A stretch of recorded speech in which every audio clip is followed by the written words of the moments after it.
Welcome one and all, it's time for yet another Warhammer the Old World tournament report. War for the Old World 12 from the TSN Arena took place this weekend, 5 games, 2,600 points. The Dwarves were there, and let's dive in, shall we?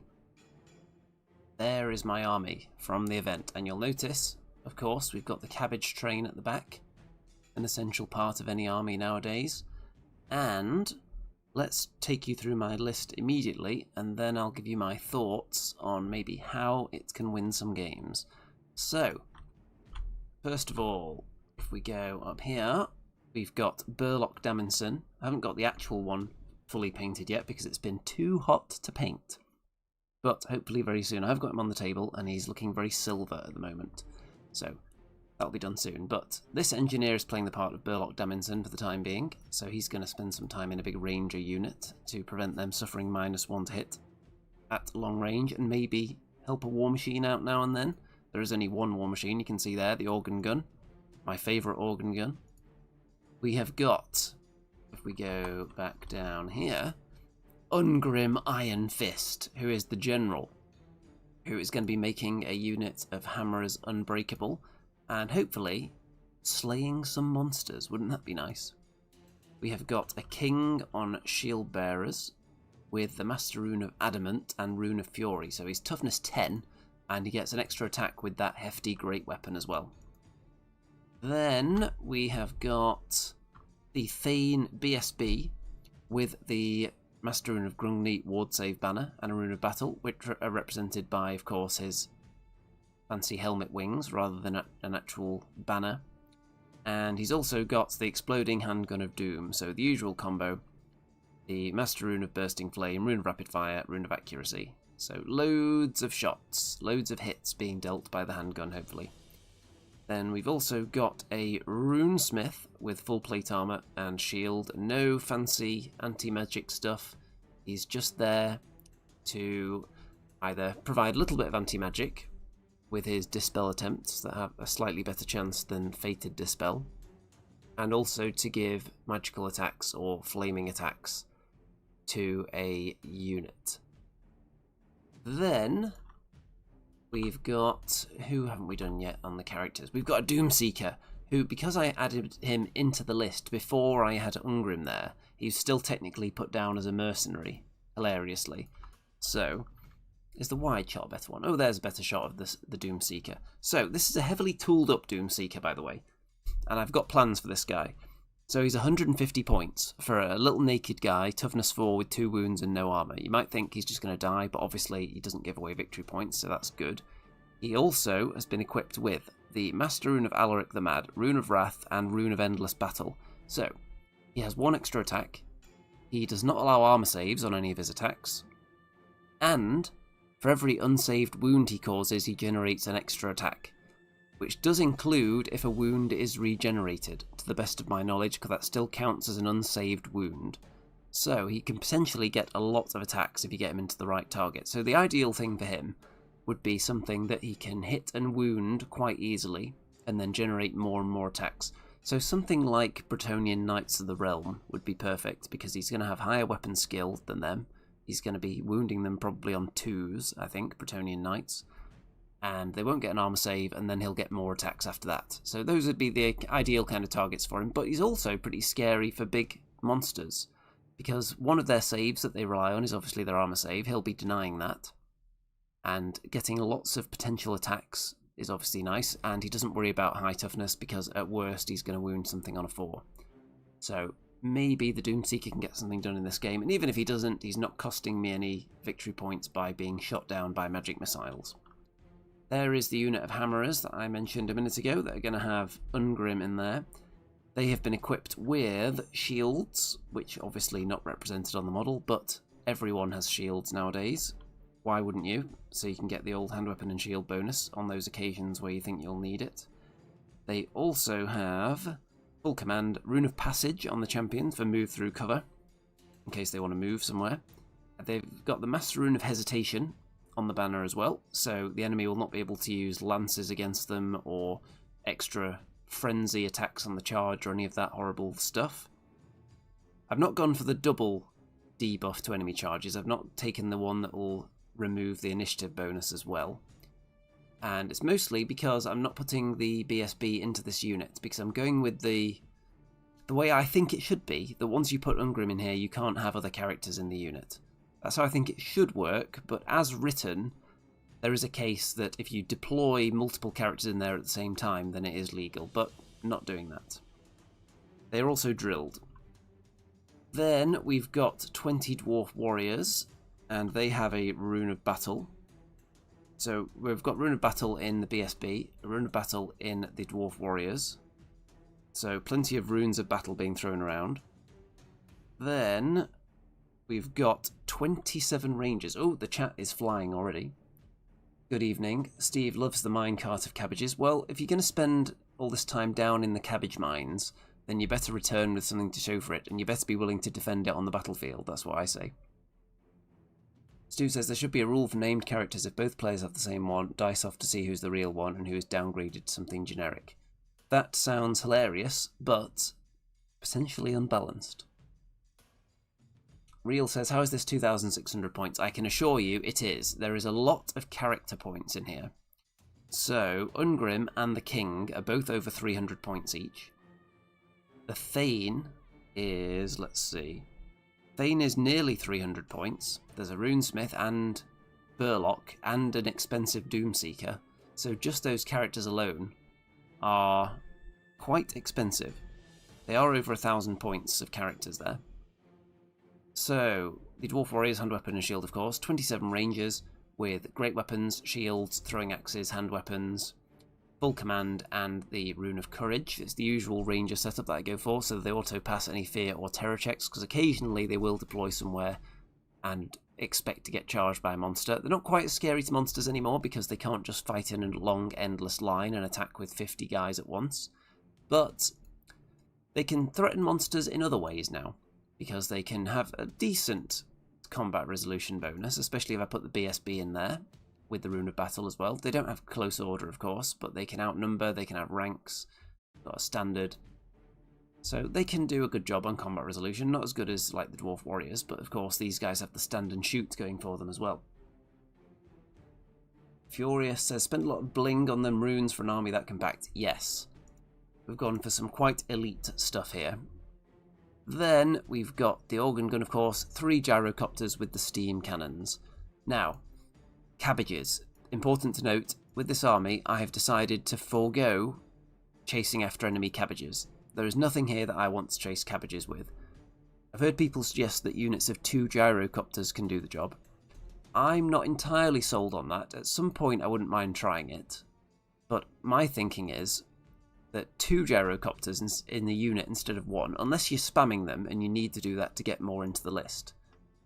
If you're taking units of 2, to me that's just an invitation for like a single very lucky magic missile to kill the entire unit, or a single round of shooting from a good shooting unit, whereas if they're individually placed, then you're not going to be able to target as many of them when trying to shoot them down.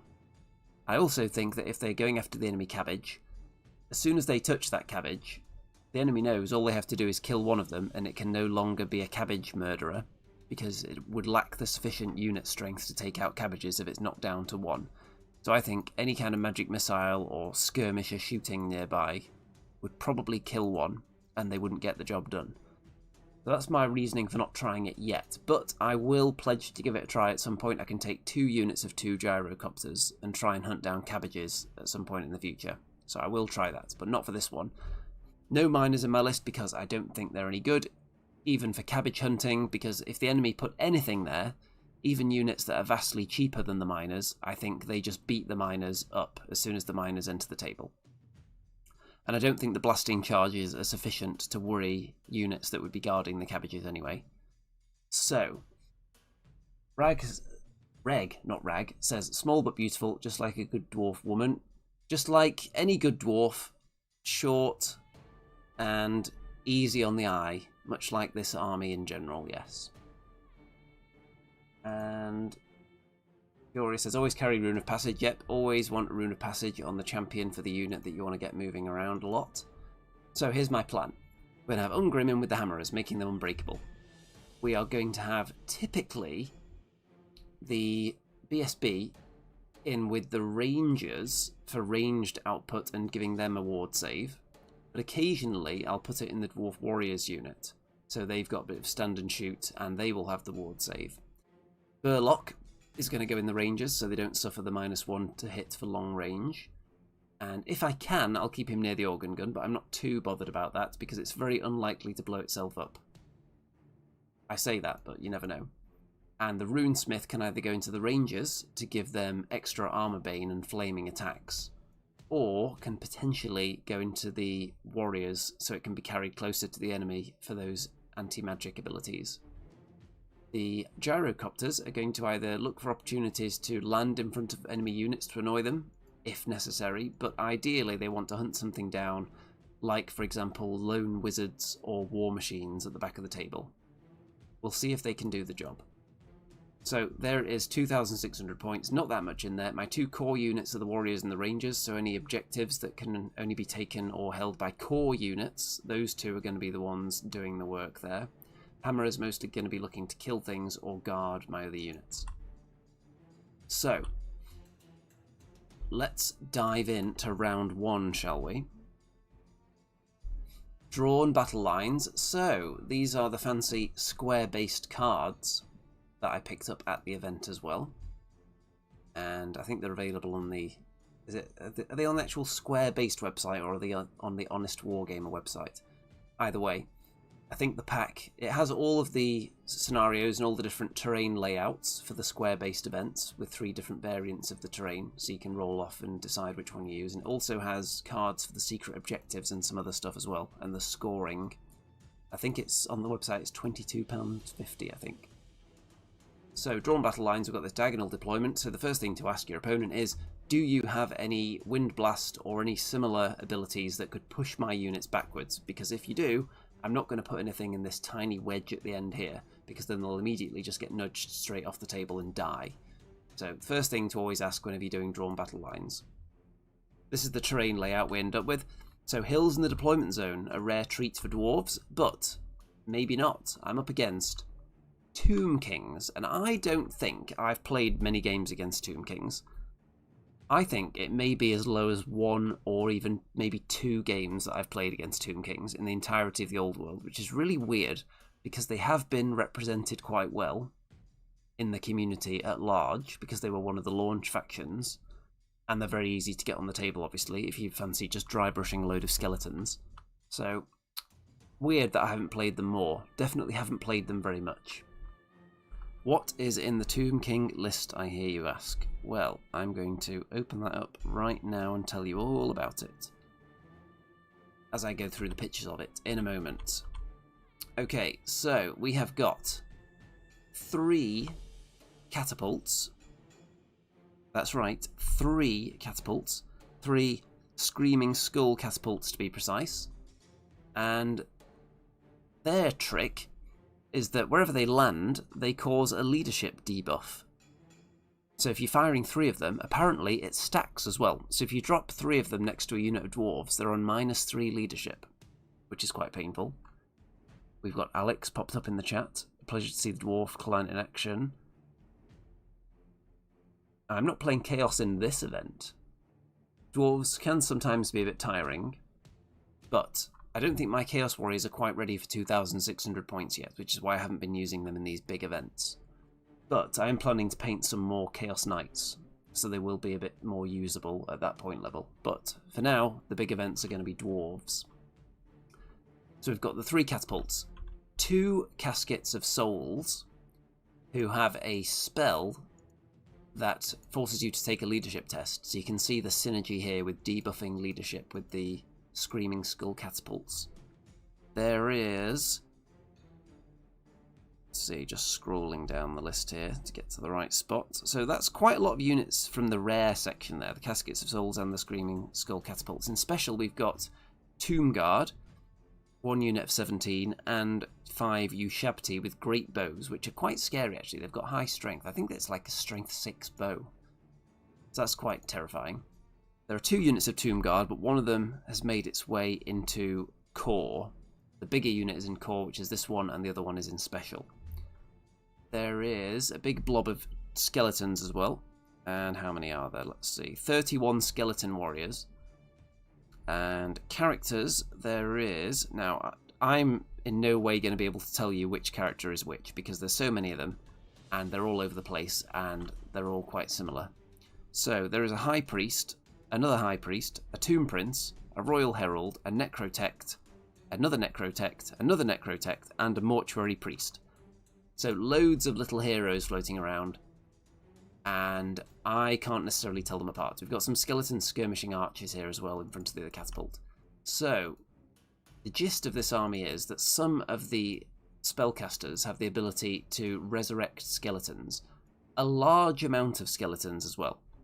So, I immediately, upon hearing about all these abilities, if we look at the wide shot here, I am in no way confident of killing even one of those units of skeletons or tomb guard. Because the amount I would have to kill in a turn to make it worthwhile is quite high. Especially if it's my turn and I'm charging. So this is doubly frustrating for the dwarves, because we want the enemy to charge the hammerers. And obviously they don't want to, because they give the hammerers more attacks, and they up the hammerers' initiative, and all these terrifying things. You doubly want to be charged by Tomb Kings, because you want to be inflicting casualties on them on their own turn, first of all, so that you then have 2 consecutive rounds of combat to kill them before they can resurrect anything. If you charge them, and you're hitting them on your own turn, that means that you have 1 round of combat to fight them, and then it's their turn next, so at that point they will then be able to bring some skeletons back, and it's almost as if you never hit them with the amount they can bring back. And because you've charged as well in the previous turn, then when you charge in, you're hitting with less models with infantry, and you've got barely any attacks with the hammerers. So I don't think any of my units are capable of aggressively chewing through any of these big Tomb King units with the rules as they are. So, can I tempt them into charging me? We'll find out. The rangers have also gone quite wide for shooting ability, because there's no real monsters or large targets for them to worry about any combat res when they get stuck into a fight. They're mostly going to be shooting things. I don't feel like they're going to be in a fight, particularly when you look at the deployment. And I've put the BSB and Burlock behind them so they can just pile in there in the first round and help the shooting. And I'll aim to shoot down the skeleton archers and a catapult, maybe. And the gyrocopters are going to go catapult and maybe casket hunting. But I'm going to go for the catapults first, because I think they'll be slightly easier to kill. And then maybe turn my attention to the caskets afterwards, if they survive and get in with the magic missiles being thrown around. The Doomseeker is right here. Not the best matchup for the Doomseeker. With the Doomseeker, you really want the enemy to be coming towards you, then you can hide him somewhere, like behind this building, and then when a big blob of knights turn up here, you can then charge out and do loads of damage to them. But I have a feeling the Tomb Kings outgun me here with those catapults and the caskets of souls. So I'm probably going to want to go towards them. So the Doomseeker's just going to move up at the same time as the gyrocopters and hopefully absorb some of the fire that helps them to get in, or they prevent some of the fire that helps him to get in. That's the plan. Cabbages at the back there, behind the hill. Enemy cabbages represented by those 2 rather fetching statues at the back there. Not too concerned that cabbages are going to come into play too much in this game, but there are some ambushing skeletons, I think. So maybe we have to worry about that. Let me just double check here if there are 2 units of skeleton skirmishers. Because, yes there are. So one of them are ambushing. So they're potentially going to come after the cabbage, which is why I've got the organ gun up on the hill here. So if they want to pop up there, they'll have to face a round of firing from the organ gun before they get to the cabbage. And organ gun on the hill, of course, so I can shoot over my own troops. And turn 1, the enemy are going first. Also, by the way, we've got 3 objectives in the middle, if you can't tell what these things are.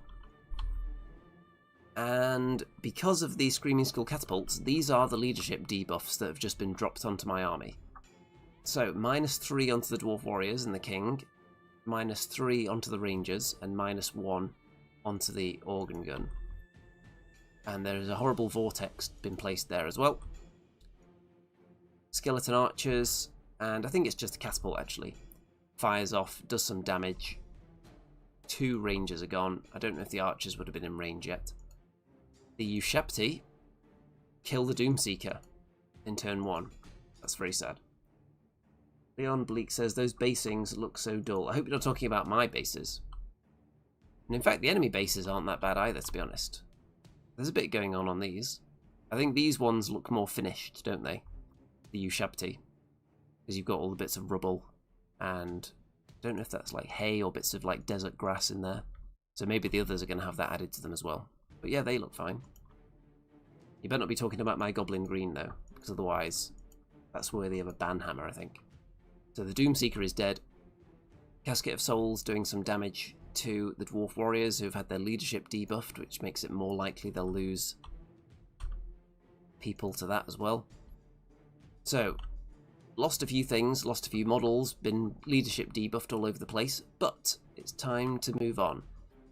And when I say move on, you may notice that the Dwarf Warriors failed their modified leadership test because they had it hit and impacted by the catapults, so they failed the test after taking casualties, and they fell back in good order and ended up here. So that means that the organ gun is going to have to get out of the way if they want to move, which is kind of annoying. So I can already see Screaming Skull catapults are pretty tasty, so I've gunned straight for them 2 gyrocopters. Better kill both of them, or at least one of them is going to charge into a catapult.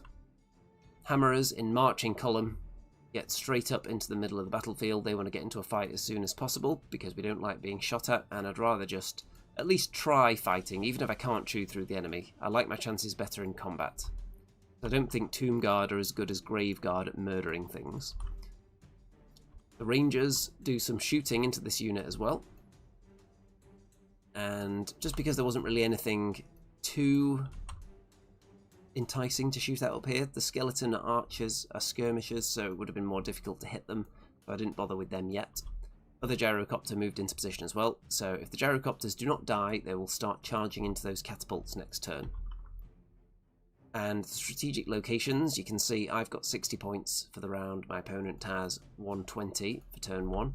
I held this one twice, my opponent held both of these for 2 consecutive turns. So that is a slight advantage to going first. Under the current scoring setup, you can get onto those objectives and score them before the enemy does, because it's not just your own turn you're scoring, it's both turns. You can see that my organ gun has had to move down off the hill so the warriors could get past. Because my only hope really was to crunch the warriors and the hammerers into one unit at a time, both of them at the same time, both characters fighting, so I get more of my beefy attacks, and add on more combat res with both units combined. They bring different things to the table. We've got the Rune of Battle on the warriors, for example, and hopefully that would cause me to eventually defeat one of these big skeleton blocks, but hammers on their own, I'm less confident they can get it done. You can see that the Tomb Guard are already refreshed back to full by the spellcasters at the start of the turn, and they decide to charge the hammerers, so we'll see how that goes. The rest of them aren't too eager. You can see the Ushapti turn round to target the gyrocopters, and more leadership debuffs from the Screaming Skulls landing nearby. You can see that one landed here. And the gyrocopters do get the leadership reduced, but you can see that the catapults scatter off them and do not hit anything. Would have been hilarious if they scattered onto the Casket of Souls. The skeleton archers have moved up onto the cabbage immediately, so I've got 1 turn to try and shoot them down before they destroy it.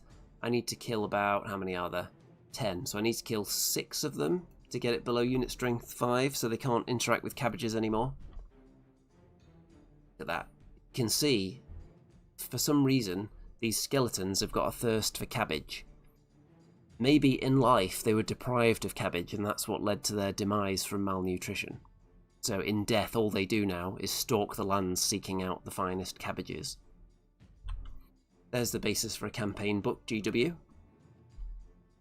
A load of hammerers drop dead in combat, of course, from being whomped, and I don't do much in return. The hammerers have a very poor round of fighting, really.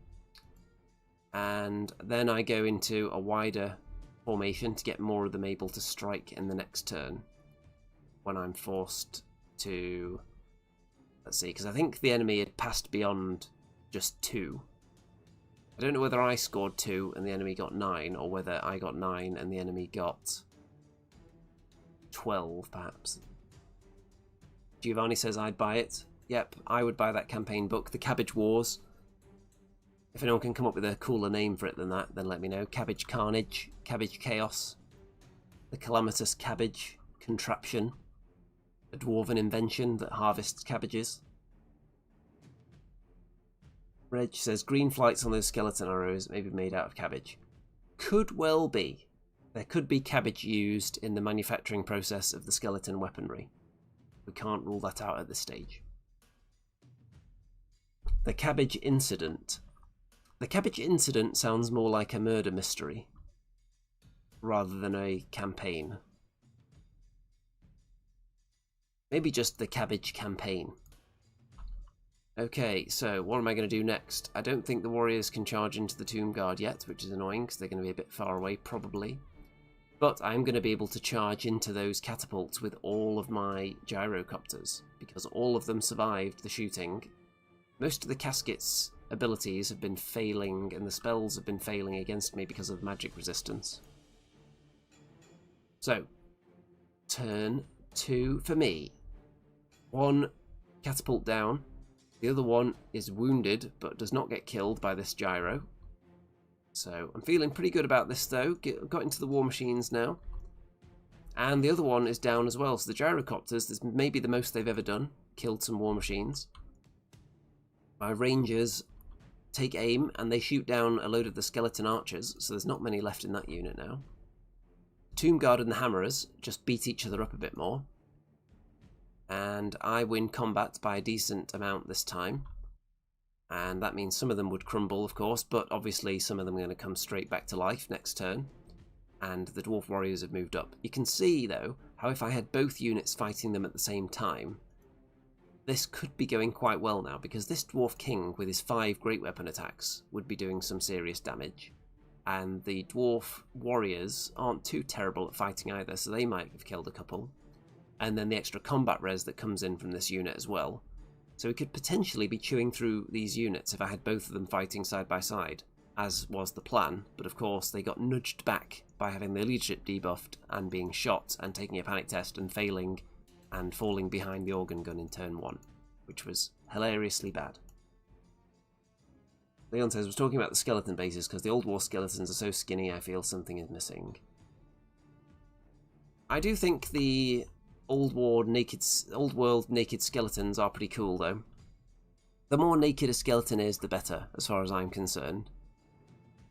They remind me more of Jason and the Argonauts, the more naked they are. They should have, like, a spear or a sword or a shield, but that's it, if you ask me. Tomb Guard do look cool, though. They're slightly more clothed skeletons. Okay, so the scoring is exactly the same again in this round. So my opponent is creeping ahead with control of the objectives because my only core unit that's scoring is already on an objective, and my other one obviously was given a bit of a nudge earlier on.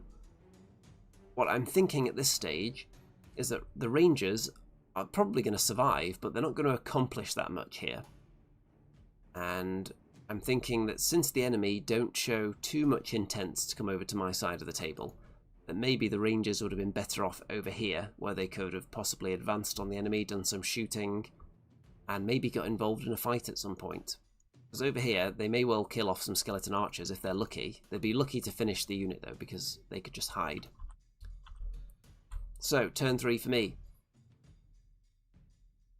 You can see that... turn 3 for my opponent, should I say, the Tomb Kings. So, one of the gyrocopters, the one that's not stuck in combat, has been... I think it may have been a plague of rust or something horrible on it. Some kind of curse, maybe. I think it was a curse, represented by this skull. So it's going to be... oh no. Cabbage down. I repeat, cabbage down. You can see that the skeletons who survived the organ gun, I only managed to kill a couple of them, have now destroyed and pillaged my precious cabbages. Do you know how many dwarves perished in the mines to bring those cabbages up to the surface? The remaining skeleton archers charge into the gyrocopter, so we'll see who that goes well for. Hopefully the copter. The skeleton archers that obliterated the cabbage carts have now charged into the organ gun, but I decide to flee because I don't want to die. And you can see this fight is still going on, but the Tomb Guard have got back up to almost full strength again, which is very sad. And gyrocopter survives whatever shooting's coming its way. The Ushabti are kind of blocked from getting a perfect shot in, as you can see. Not many of them can see the gyrocopter. And loads of hammerers die this time. A few Tomb Guard as well, but the hammerers are not standing up very well. It's all very well being unbreakable, but generally the hammerers are good at winning combat anyway, because they hit hard. They've got, until now, they've got a decent static combat res, and UNGRIM is going to do a little bit of damage, but I don't think UNGRIM's damage output and the unbreakable is in any way better than having a character in there giving them a 5+ ward save. I think that would be way more significant than being unbreakable right now. Because they're stubborn anyway, so you can survive one round of losing. But at least next turn I'm going to be able to charge. And turn 3. So you can see the dwarf warriors are going to charge into the Tomb Guard as well. And the gyrocopters, the other one charges in, and together they finish off the catapult, but they do not overrun because I don't want to go near the Ushabti, they're very scary. And the fight between the skeleton archers and the gyro up at the top there is still going on. One archer goes down. See, the dwarf warriors do get into the flank, and with that we do win the combat and kill loads of the Tomb Guard, but the hammerers are getting whittled down. There's only a champion and UNGRIM left in there now. And don't manage to finish off the unit. The rangers turn around on the spot so I can get my Thane of Doom with his handgun to see these skeleton archers and shoot down most of them. And those are 2 dead hammerers, by the way. Don't think they're just hanging out there. The organ gun is just moving away from the skeletons because it couldn't shoot this turn anyway because it had to rally. And it's fairly even so far, I think. If the hammerers fully die, I think that'll probably swing it. Between the hammerers dying and the cabbage, it's looking like a probable win for the Tomb Kings. But there are other factors at play here. There's the scoring on the objectives, which is also slightly in the favour of the Tomb Kings right now. And there is domination. The Tomb Kings are very packed into this section of the table here. So it's possible that I could end up owning 3 table sections at the end of this game. Because I can't see exactly where the central point of the table is. But I guess it's actually probably about there, isn't it? If there's an objective there. So that's probably a quarter there. So there is a huge amount of Tomb Kings in this section. So it depends what the units do and how they position themselves and who's left alive at the end after the final turn. And also where the units decide to allocate their unit strength for best point scoring. Because some of them that are hanging over into one particular section, it might be more worthwhile to have, let's say, 2 models in the unit use their unit strength to prevent a unit being a section being completely held by the enemy, rather than putting slightly more of them into a section that doesn't affect things at all because it's already got loads of people in it. So there's all kinds of weirdness to work out at the end of the game for domination. I don't know if anyone's got a full grasp of how best to approach that yet in terms of positioning your units, but even though it felt like the game was going pretty quick, we were running low on time, so we decided, I think, that we would end after round 4 in this one. So you can see the Tomb Guard here actually do... Let's have a look. I don't think they charge. One of the gyrocopters gets shot down this time.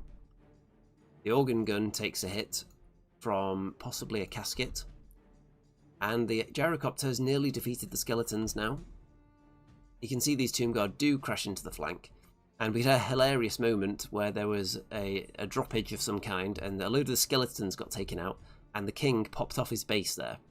But he's only like lightly super glued on it anyway. And there was no damage to him. So for the moment he's just sitting at the back there while his shield sits there otherwise. Because what I think happened, I think when I was painting it, I ended up putting too much paint onto the shield before I put the king on it.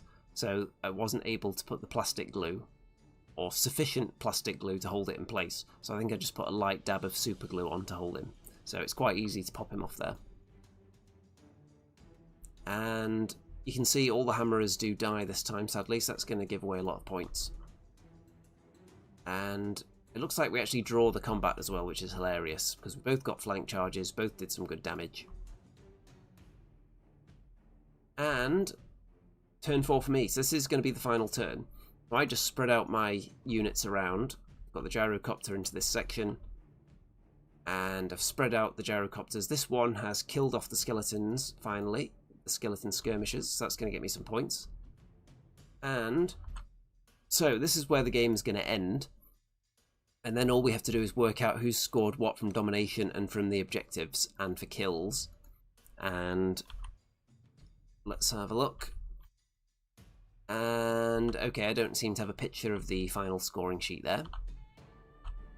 But if we look at the situation, so my opponent has, I believe, a full monopoly on this section. I don't think I've got anything in there. I think I've got maybe a full monopoly on this section with the gyrocopter, because I think that's the central point of the battlefield there. So it looks like there's no skeletons in here. I've got the majority of this one and the majority of this one, I think, depending though, because it depends where the rangers want to allocate their resources, because if the line's here, then there's like 11 rangers maybe in this section and a gyrocopter, and I can't see if there's anything else. Is that about right?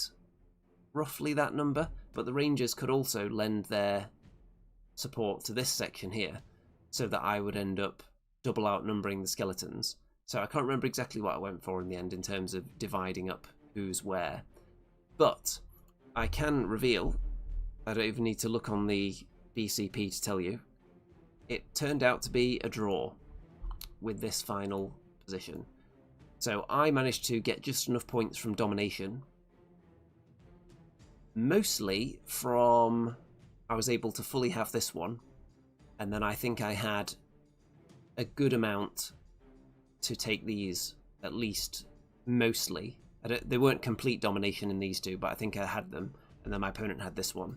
So with those points and the skeletons I killed, it was just enough to scrape a draw. But you do need to get over 300 points more than the enemy to win, which is pretty much how I was able to get a draw out of it, because I lost my cabbage, I lost my hammerers. I think I took this unit down to, I might have got them below 25%. I can't remember, definitely below 50. I can't remember exactly how much that unit started with. But I picked up just enough points. In fact, I remember what did it now. It was the challenging characters with UNGRIM. So I think UNGRIM swiped down a few of the enemy characters, or my Hammerer champion might have killed some as well. So it may have looked like I wasn't accomplishing much, but this unit was loaded up with characters, and I think I killed about 4 of them. So that's what ended up adding up onto my score as well. So even though I was slightly behind in terms of cabbages and objective scoring, domination I had the slight edge, and on kills we weren't that far apart, because I didn't lose that much. I lost a gyrocopter and the hammerers. And did I lose anything else? I don't think so. So I ended up with a draw anyway, but it was much closer to being a loss for me, as you would imagine. So, a draw to start things against the Tomb Kings, and not bad considering when I was looking at the armies, I didn't see a way that I was going to chew through them very easily. So thankfully the positioning for the scenario saved me a bit at the end there. Let's have a look at the chat, let's see. Optimus says central pillar looks too far to the right, looks like you had 3 sections. Let's have a look. Possibly, that one might have been moved out the way actually. So yeah, I'm not sure where that one finished off. Maybe it should have been like here. We might have moved it for combat reasons and then not put it back again. So it's possible it should have been about there. So I don't feel like this one or this one moved. Actually, this one might have moved as well because the Rangers were on it, so I might have nudged that one. So possibly that one should have been here. So either way, I had good control of 3 of the sections, and my opponent had good control of 1. Okay, into the next game. Upon the Field of Glory. So it's just your standard deployment, and this one uses a special feature, cabbage trains, domination, and strategic locations, of which there are 4.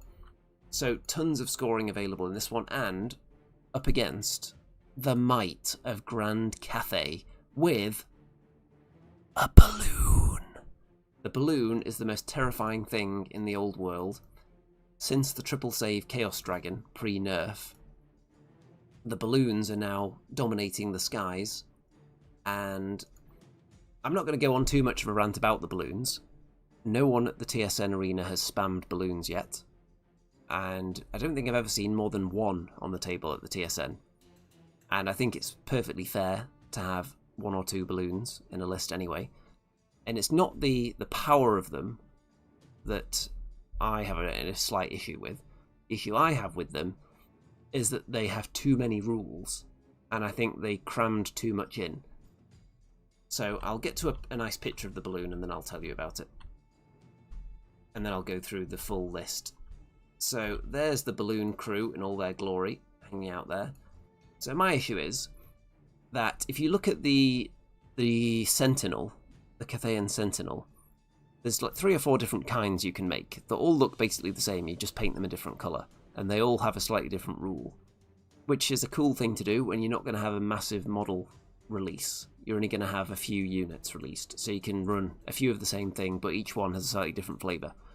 But they didn't really do that with the balloons. I think you can upgrade 1 to have a character in it, but they have all the same rules still, apart from just a bonus character. So I don't know why they didn't do 3 different kinds of balloons and split the rules up between them, because they can do everything. So you'd have 1 balloon that's like the scout balloon that does the artillery spotting and has all the movement shenanigans. You could have 1 that is the bomb balloon that has really good bomb rules and bombing runs and running away, dropping bombs, all kinds of cool rules like that. And then you'd have 1 that is like the more shooty one where you've got people with some cool guns sitting up here. And just different kinds of balloon, but instead they give all the rules to the same balloon. So it ends up being able to do really weird movement shenanigans, can't be locked down in combat, all kinds of crazy stuff. It's got ridiculous shooting output, 1,000,000 dice throwing at people. And it's also really, really tough and hard to kill with 10 wounds and a ward save and an untouchable armor save. It's just all kinds of weirdness. So I don't know why they didn't break it down into different kinds of balloon. It was a very odd choice when they did the exact thing for the Sentinel, when that seemed unnecessary. I think we could have been fine if we just had 1 kind of Jade Sentinel and then 4 different balloons. I think that would have been much better. Okay, balloon discussion over for the time being. Let's go through the enemy list, shall we? I'll just crack open the Grand Cathay list here. So, we have got Mao Ying, the Storm Dragon, who is starting in human form, and where's she hiding? There she is, right there inside one of the units. But she will become a dragon at some point, don't you worry. Then we've got, let's see what else. We've got a gatekeeper in the characters who is in one of these units. I'm not entirely sure who it is. We've got a Lord Magistrate in the balloon with lantern gunners, and so the whole thing is 330 points, it looks like, for the balloon.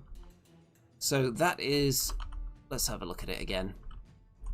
That balloon, with all its rules and 10 wounds and saves and really fast and getting all over the place, murdering everything, is barely more expensive than UNGRIM, who has 4 attacks and can make a unit of hammerers unbreakable and has Monster Slayer, which he never gets to use because monsters never fight him. And I find that odd, because the balloon is very strong. And I don't necessarily think changing the points on the balloon would fix things. It's like what I used to say about Chaos Dragons. I always used to feel going into a game that 1 triple save Chaos Lord correctly kitted out, would have been able to defeat any 2,000 points of dwarves that I put out. So no points adjustment would have ever been enough to fix it. And I kind of feel that way about the balloon. I think it's got too much going on for it rather than the points. I think the points can stay the same, just divide up the rules between different subtypes of balloon. Because if you made them 500 or 600 points, I don't think that makes any difference at all. I think people could still take 2 and have enough in the rest of the army to win games, because I think they're that good. So points, if you wanted to point them correctly, I don't think it's possible, because they're going to be so expensive that you're not going to have anything else. And even then, they could, I think 3 balloons on their own. How would you defeat 3 balloons if that's all that was in the list? Obviously, you wouldn't be able to just take 3 balloons because of the force requirements. You would need core and all that. But for argument's sake, if you just had 3 balloons and nothing else, what would beat that? Maybe a really, really hardcore, dedicated, powerful gun line that can put a lot of shots into them, a lot of cannons. So, like Empire with engineers and what's the most cannons you can take? You can only take like 3, can't you? Cannons and steam tanks and all that stuff. Just blasting them with as many cannons as you can. And even that might not help, because they've got so many wounds that you would need to get, how many on average, how many shots? It would take like 4 successful Empire great cannon shots getting through the armour, getting through the ward save, hitting for a start, and wounding, going through all those hoops. You'd have to do that on average 4 times, I think, to bring down a balloon. So I think they have just been given too much. And I did say I was going to stop talking about the balloons now, because obviously there's only 1 in this list. And this army is not one I'm going to complain about, because this is a nice balanced army. It's got some artillery, it's got some support, it's got some infantry, it's got some characters. Then what else have we got? We've got the Shugengen General. There's 2 of them actually on the Longmas, which are represented by these. One of them's a little tiny one, and one's large. There is a unit of Jade Lancers, which are... Where are the Jade Lancers? 6 times Jade Lancers. Which unit is that? Oh, there they are. It's the ambush unit. So Jade Lancer, ambush cavalry. Then we've got Jade Warriors. So there's a unit of 24 and a unit of 16. And then there's another unit of 16. And one of them is, let's see, what's the name for them where they're the extra fancy ones? Because I don't think they're just Jade Warriors. What's the upgrade? Let's have a look here. Celestial Dragon Guard, that's the one. So that's the unit that's got 24 in it, which is this one here. So they're the extra fancy Jade Warriors. So they're the really good ones.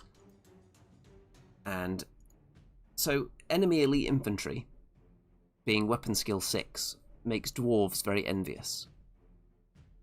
That's a very powerful thing to have. Then we've got all those Jade Warriors. We've got 2 Cathayan Grand Cannons at the back there. We've got the cabbage train, which is actually a bamboo train to go with the theme of all the pandas here. And there is a fire rain rocket battery, which is over here. They've all got pandas or ogre loaders as well, who make them quite a tough proposition. So the gyrocopters maybe don't like their chances against an ogre, but maybe I'll give it a try anyway. And by the way, I haven't mentioned secret objectives yet, because even though we do have to pick one for each game, I'm going to spoil now, I don't think in any game that I or my opponent succeeded with a secret objective. So, what's my plan for this game? Because there's lots of ways to score. My plan, Rolando says, are those third-party Cathay cannons? Yes, this army has actually been ready for months. This was ready way before the Cathay release. This was being used as Empire for a while in preparation for Cathay's arrival. So the balloon is GW. I don't know if anything else is. I think the rest was done beforehand. I don't know who the manufacturer or the designer is, though.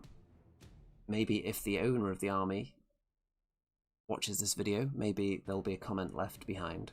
We shall see. Giovanni says only the balloon is GW. Yes. Stu says Cathanans. Yes. That's probably what they are. Okay. What's my plan? Because I'm struggling to think of a way to approach winning this game. I think the enemy have way more ranged power than I do. They're going to be slowing down my units with the cannons. They'll be able to shoot down the organ gun pretty rapidly, I believe. I've put my characters spread across all 3 units to try and give me a chance of all of them being able to accomplish something and stop any of them being a soft target for a balloon, for example. And the gyrocopters are going to steam forward and try and go for the war machines. Even though they've got ogres, they're going to be a bit of a tougher prospect than the Tomb King catapults. And the balloon, I'm pretty much going to ignore. Unless I really have to, I'm going to avoid attacking that thing, because there's just no point, in my opinion. I might as well put resources into taking out other things, trying to kill the Jade Warriors, for example, and then see if I can get some infantry up to them. The Rangers are sometimes seen as a soft target by the enemy because they see them as a shooting unit, but not necessarily with those great weapons. But even then, the balloon is toughness 6, obviously, so the great weapons aren't even that effective necessarily against it. What's going to be effective against it in my army? Not much. The organ gun is still wounding it on 5s. My great weapon wielding king or UNGRIM or the hammerers are going to be wounding it on 4s if it chooses to get into combat with them. And it's still got 10 wounds though, and 2 untouchable 5+ ward saves, which is pretty tricky. And it's not a monster, so UNGRIM can't slay it. It's not flammable or anything, so I can't use the runesmith to fire flaming crossbow bolts at it. It's just a bit tricky, really. Steve says, is Cathay OP, or should we not have had the rule of 3, so allowing multiple great cannons, etc.? I think they are strong. I don't think they've been out long enough to determine whether they're overpowered. Because people might shift the meta, because all the other armies out there have way more options than Cathay do. So other armies can be horribly skewed if they want, and we might identify what specifically in lists Cathay struggle to deal with, and then hone in and everyone starts bringing that. So I think it's too early to say as of now.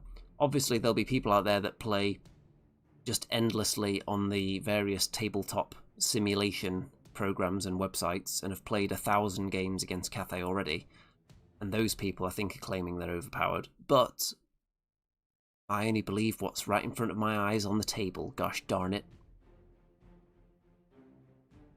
Nisgard says, one list I saw had 5 balloons. That sounds a bit excessive. Steve says, I think rule of 3 was wrong to have in for already limited units.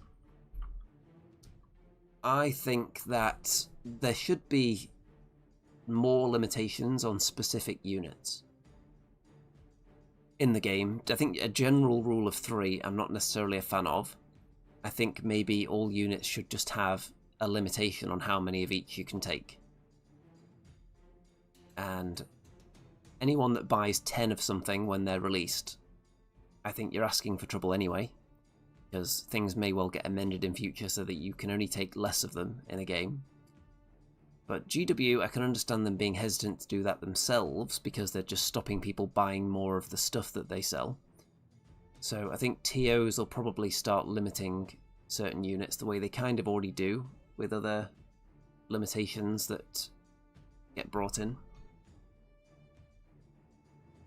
Okay, so you can see the Doomseeker is eagerly moving up the table. The gyrocopters, so I'm going first in this game.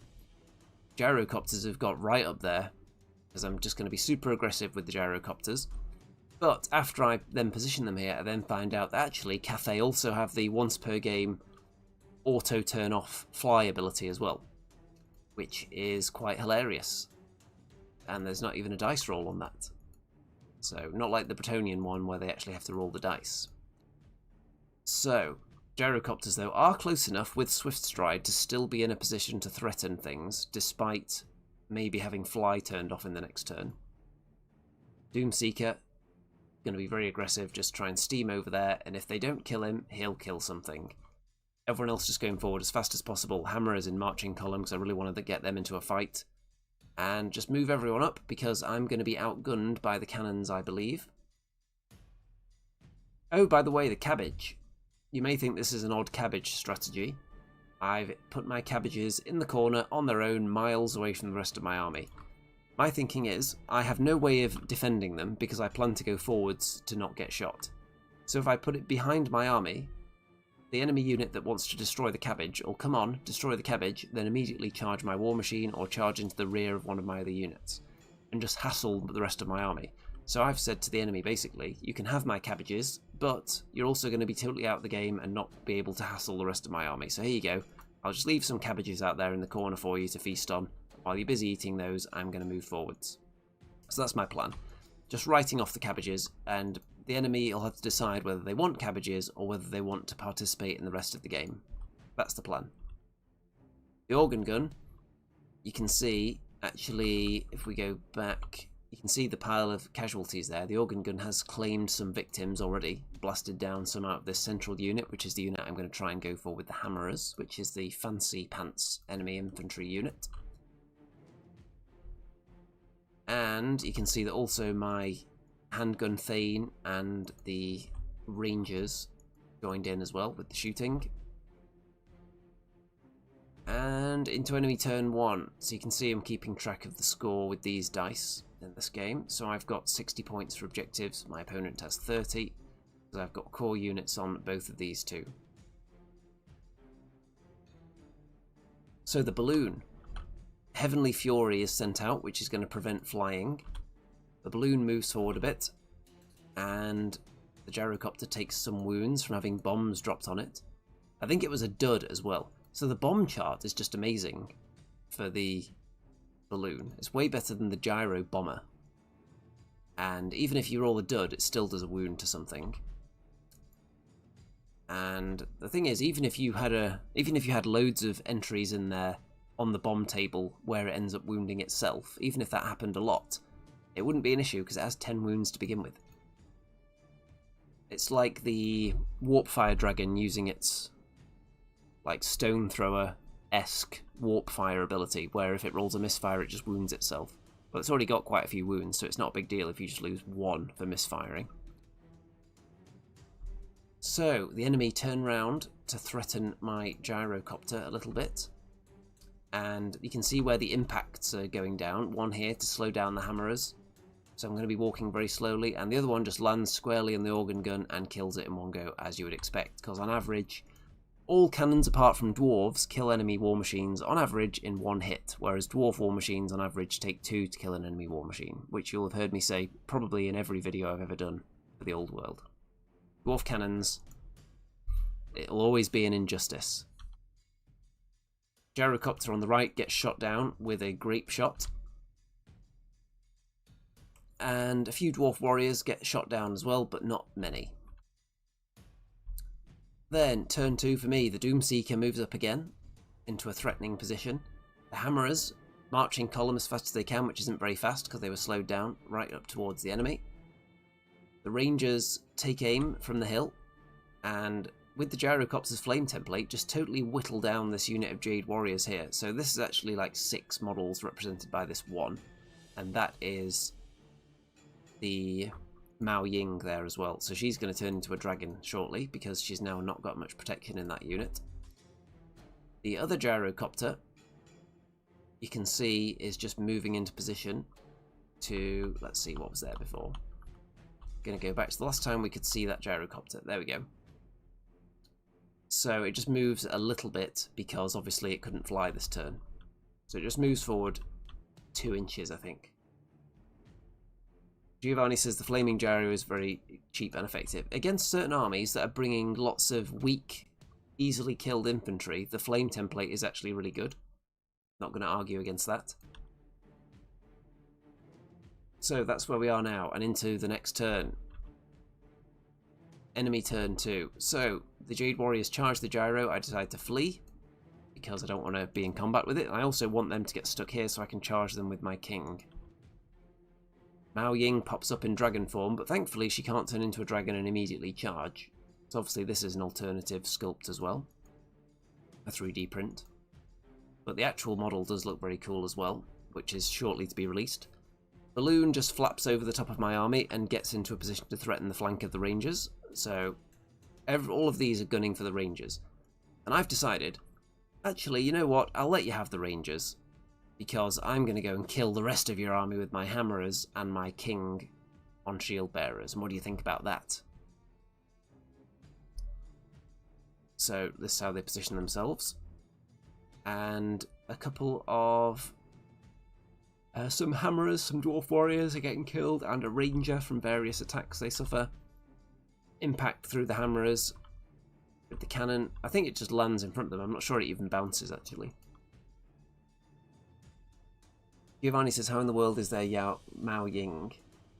Yeah, I think it is Mao Ying rather than Yao Ming. Are the rules still unreleased? I think the rules are in the book, but there was no model yet. But obviously, this is an alternative 3D sculpt. Cannon blasts down the gyrocopter with another grape shot. Turn 3 for me. The final gyrocopter that's still alive is getting into position to charge the enemy. It can't quite get to anything yet. Dwarf warriors with the king charge the Jade warriors, who flee. My rangers decide to charge Mao Ying, which you may think is madness, but it will put me outside of the charge arc, I believe, of the balloon, and one of these characters as well. So whichever way I turned, I was going to get flanked by something. So this is actually, weirdly, the safest option. And on the charge, with the static combat res I've got here, because I've got a Rune of Battle and a BSB and a banner, 2 ranks and an outnumber, if I throw away my ranger champion, there's a good chance that I actually win this combat. And you can see that I do win the combat by a hefty margin. And I end up pushing, I think it is Mao Ying back. But she does not fail the leadership by enough to actually cause a full-on flee, which would have been amazing, because you may remember the last time I played Cathay, the Dwarf Warriors defeated and then chased down and killed this very dragon. Optimus says, is there a modifier for cannons trying to shoot down gyros? No, there isn't. They can just grape shot away and murder the gyrocopters that are ready to charge them. Now, gyrocopters obviously don't have to stand in range of the grape shot, but if they don't, and if they stand further away, there's a chance, of course, that the cannons can just move out the way or hide behind things so they can't be charged, or units can put themselves in a position where they're blocking the cannon being charged by the gyro. So, turn 3 for the enemy. So, I couldn't escape all of these Longmas, so one of them does get into the flank there. And you can see we've got some Jade Warrior movement. These ones rally. The balloon just gets into position to cause havoc next time, and puts some horrible effects onto the warriors. So I think that's the, what's that one called? I think it's like Plague of Rust, isn't it, that one?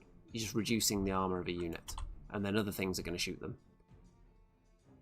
These Jade Warriors are wisely not charging the hammerers. They're waiting for me to charge so that I barely get any attacks, which is hilarious with hammerers.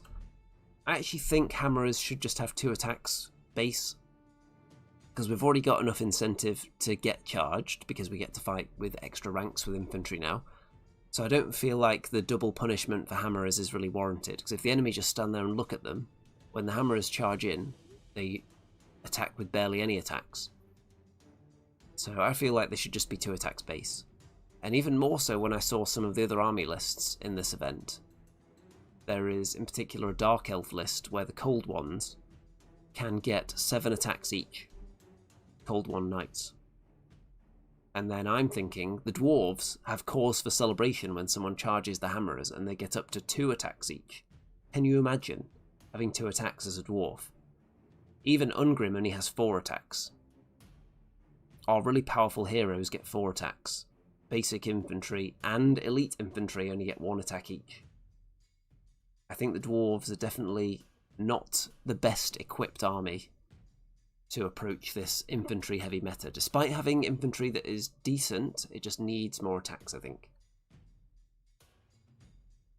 So, the balloon murders all of the dwarf warriors, and then the king fails the leadership test, rolls an 11, and flees through the enemy unit. But because if one more dwarf warrior had survived, they would have been on a double 1 to rally. So I think this is a really stupid rule, by the way. But the fact that that one model dies means that the king is now considered a separate unit, so the king is now back to normal rally. But if he had one coward following him around, he would be on a double 1 to rally. And I think that's a really dumb rule. Now, I'm not saying the king should just be on a double 1 to rally. I'm saying that it's too much of a jump from that one extra model dying, from it being almost impossible to rally to suddenly it being almost impossible not to rally because an extra model died from the unit. It's a very weird quirk of the rules. I don't know the most elegant solution, because I don't for one second think that a very powerful hero running around on their own should be on a double 1 to rally. I also don't necessarily think that a hero with one model hanging out with it should be on a double 1 either. I think that's where my issue is. I think it's more the fact that it was a double 1 to begin with, even though you've got this supremely powerful character in there who's just being led around by a little wuss. So there's the 11. Okay, next turn we're actually going to get to fight though. The Rangers in combat.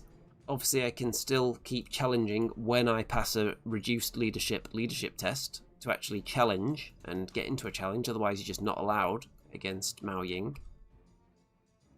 And we have a drawn combat. So the Rangers are holding their own, and one of these characters has actually turned round to face my Hammerers now, which I'm not too disappointed with because it means the Rangers might stand more of a fighting chance.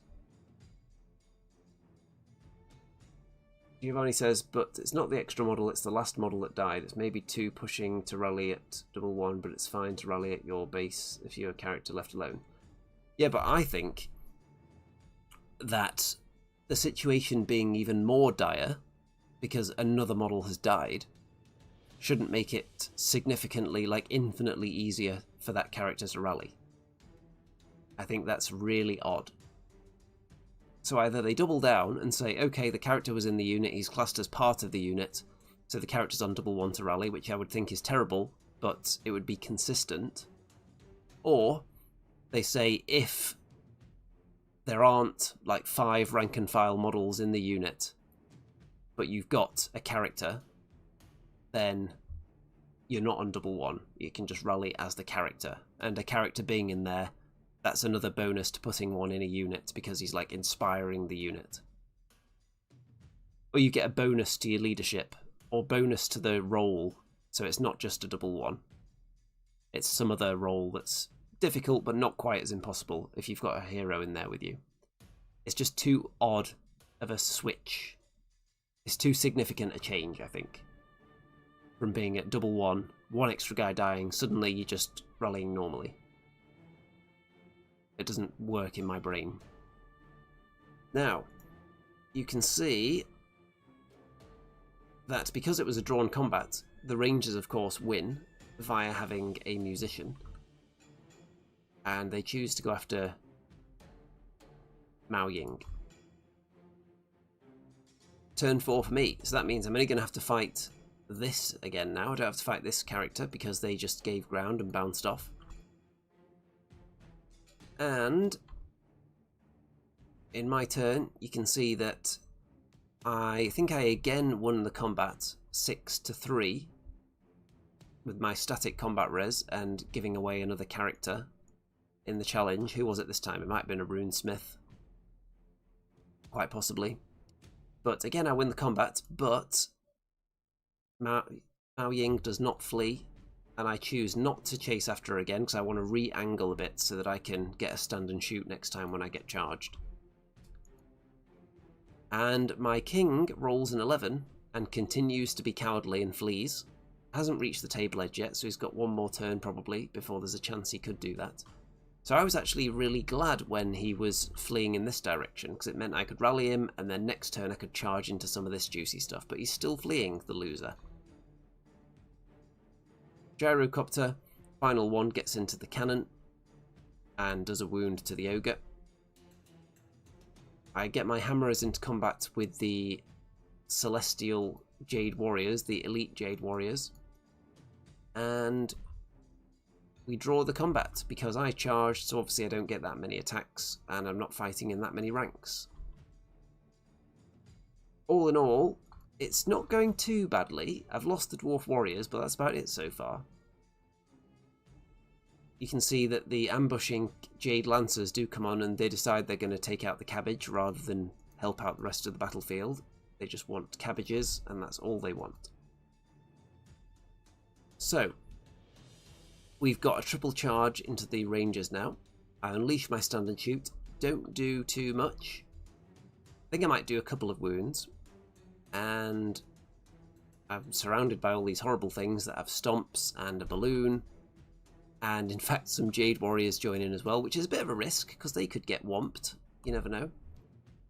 We've got a double sandwich here as well. We've got the Elite Jade Warriors and we've got the Longma into the rear of the Hammerers, which again, not too disappointed. It's one less thing fighting the Rangers, and we're a step closer to having a fight between a monster and UNGRIM, because they are actually in the same combat now, so eventually it might get whittled down to the point they get to fight each other. The cavalry just touch the cabbages, they can destroy them next turn. And the gyrocopter finishes off the cannon, or I think it was the mortar this time, or the rockets. We lose a few models on each side. Hammerers with UNGRIM are unbreakable, so it doesn't matter if I keep losing combat a little bit. But the Hammerers having a disappointing showing against this unit here is because they're only hitting on 4s, and Hammerers, as I've been saying, don't have that many attacks. The Rangers lose combat by a significant amount, but they only fall back in good order with a really good leadership role. And the balloon and the Longma go after them. Mao Ying chooses not to because she would be blocked by the others. So the Rangers are almost dead, but they're just hanging in there. So I don't know if they were double outnumbered at this stage. They might have been, but I think I rolled really well on their leadership. I'm not sure if it was a double one, but it may well have been. Actually, a double one would have been give ground, wouldn't it? So it must have been fall back in good order. Okay, I think I know what happened here, actually. I think I wasn't double outnumbered, but there's less of them now because I fell back through the balloon and lost some of them to the perils test. So that's why there's even less of them. So I wasn't double outnumbered at the time, I don't think. Turn 5 for me. So, the balloon decides not to be in combat, which is why it's not there anymore. So it's Longma versus Rangers. The balloon is now gone after winning combat. It's just flown away a bit. The Rangers are slowly getting whittled down. Gyro gets into one of the cannons. And the Hammerers and the Celestial Jade Warriors, they're actually doing really well against the Hammerers. A superior weapon skill, and the Hammerers' lack of decent save and lack of ward save, because I've got UNGRIM in there instead of anything else, means they're whittling me down just as fast, and then the Longma is also doing some good damage as well. Turn 5 for the enemy. The cabbages have been destroyed or devoured. The gyro kills the cannon in combat, which is great, and more Hammerers die, but not many actually. I think we only lose one each this round. So we're now going to be able to have UNGRIM versus the Longma. The balloons also got in there as well. And again, it doesn't matter if I lose combat. You can see we're down to just a few Hammerers though. The Rangers do get finished off this turn and murdered, which is very sad, but Mao Ying is down to, I think, just a couple of wounds or a few wounds remaining now after joining in the fight, I think. So, suddenly, it looks like I've got nothing left on the table. And what I was saying to people during this game is that it felt like it was going okay, actually. It wasn't going too badly. I was getting into some fights that I wanted to be in. I had a lot of stuff left alive. I was getting into the meat behind the enemy force, getting into the war machines, so things were going okay. Yet I still think I'm going to get tabled, which is a really weird situation to be in. It feels like the battle is going well, but you're probably still going to get tabled. And that's how it felt. My turn 6. So, you may notice UNGRIM is alive. I sent my king into the rear of this unit as well to join in the fight. The longma was still there. UNGRIM smacked down the longma and took away its final wound with a monster slaying blow to add insult to injury, but then all the hammerers died as well. The gyrocopter killed the cannon crew but not the ogre. And I've got a king, and I've got UNGRIM, and I've got a gyrocopter, and that's about it now. Enemy turn 6. Not much is going to be accomplished, because I've got 2 pretty much unkillable characters left. And that's it. So, obviously, it's a win for Cathay. They amassed more objective points than I did. They've got the domination sewn up quite handily. They've got the kill points sewn up quite handily. And I don't know how to approach Cathay, because my idea of get my elite, ultra elite infantry unit with the Slayer King, I think it's prior to becoming the actual king, but the Slayer Lord with an unbreakable unit of our most elite infantry getting into the enemy lines and then having a bit of a stalemate against weedy humans. I don't think that is really the best way to go then. So what is the best way to go against Cathay with dwarves? Is it to just lose, but try and lose by less? By having a very defensive game plan, perhaps? I don't know. The Rangers did a decent job, and with a bit of luck, they could have actually taken out Mao Ying. They weren't far off doing it with the static combat res. Especially if you've got lots of low wound characters in there to sacrifice in challenges, as long as you pass the leadership test to actually get to be able to challenge. Dwarves are high leadership though, so on average we do manage to get someone in there challenging her. So, I don't think Mao Ying is overpowered. I think infantry stands up quite well to her. I think the balloon, I mostly chose to ignore it, so I don't know how resilient it's going to be when people start attacking it. It didn't have a great impact on the game as much as this unit of infantry here kind of blunting my hammerers. And the longmas did a good job supporting Mao Ying, which eventually got rid of the Rangers with the balloon. So the balloon did do a good job obliterating the dwarf warriors, so it does have significant output. But it wasn't alone in this game, obviously. All these other units did contribute. But it ended up being a 17-3 loss, which I can, spoiler alert, reveal, is one of the... I think it was 17-3. It may have been 18-2. I'll double check here, actually. Let's have a look. Let me see. Okay, it was 17-3, which is actually one of the lower wins that the Cathay army had at this event. There were 3 20s in there. And do I think they are OP after that? I think they are powerful. But, like I said, I don't think enough time has passed to know how we're supposed to counter them. I do think they've been written in a way that other armies haven't. They've been given a lot of rules that didn't previously exist, which many armies have not been given. So the kind of creative rules writing that we had, for example, on the Doomseeker, where it doesn't give away victory points, that kind of rules writing. Cathay have a lot of rules that have been made up just for them. Most armies currently don't. So hopefully, as time goes on, the other armies will start to diverge from what they were before and have more unique rules that bring them up to par. So that's my thinking on it. I think Cathay are just the first out the gates with like an entirely new army, so they've given them lots of new rules. So maybe they won't be overpowered after a little while. We'll have to see what happens with the next books that come out. And whether they make any adjustments to them over time as well. So I don't think they're as hideously overpowered as people might say. That's with a list that doesn't spam balloons, though. I think balloon spam is definitely overpowered. So I think you could just limit balloons.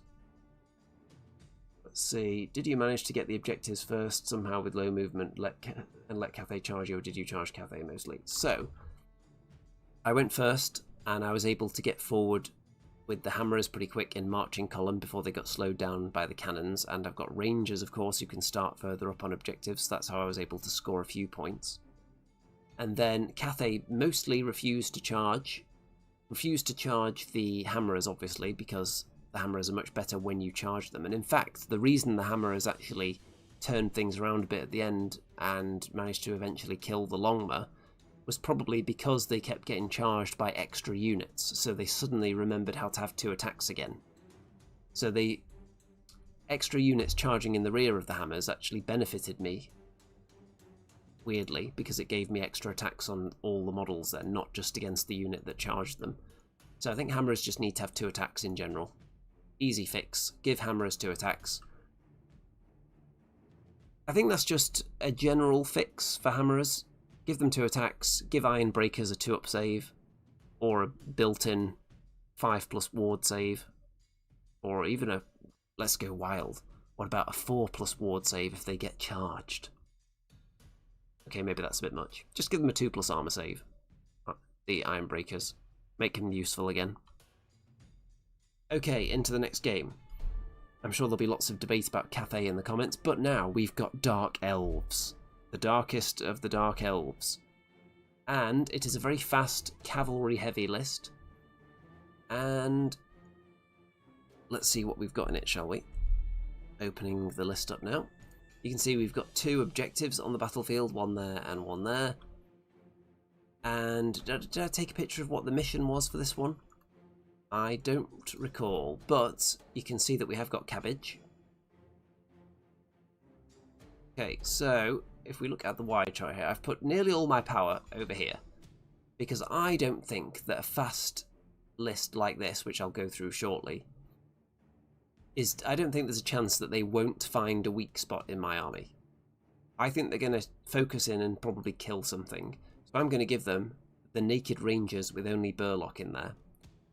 And also, to make it even more enticing, I've given them the cabbage behind, so hopefully they throw a few things in there, which then allows the Dwarf Warriors and the Hammerers, who are both starting in marching column, both get really fast towards the enemy and get to some of the slower stuff like the crossbows, and then maybe they get into a fight with enemy cavalry. But I also see 0 path to victory in this game, just looking at the army lists, because I don't have enough firepower to make the enemy come and fight me, and they're just not going to charge me unless the odds are so astronomically in their favour that they're going to wipe out my units.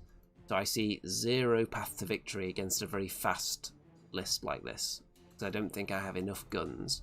Now, if I go first, and my crossbows just completely take out a unit of cold ones immediately as soon as the game starts, then I would change my tune very rapidly. But I don't see that happening. So we've got all the juice in my army, all the characters loaded up into these units here, mostly into the warriors.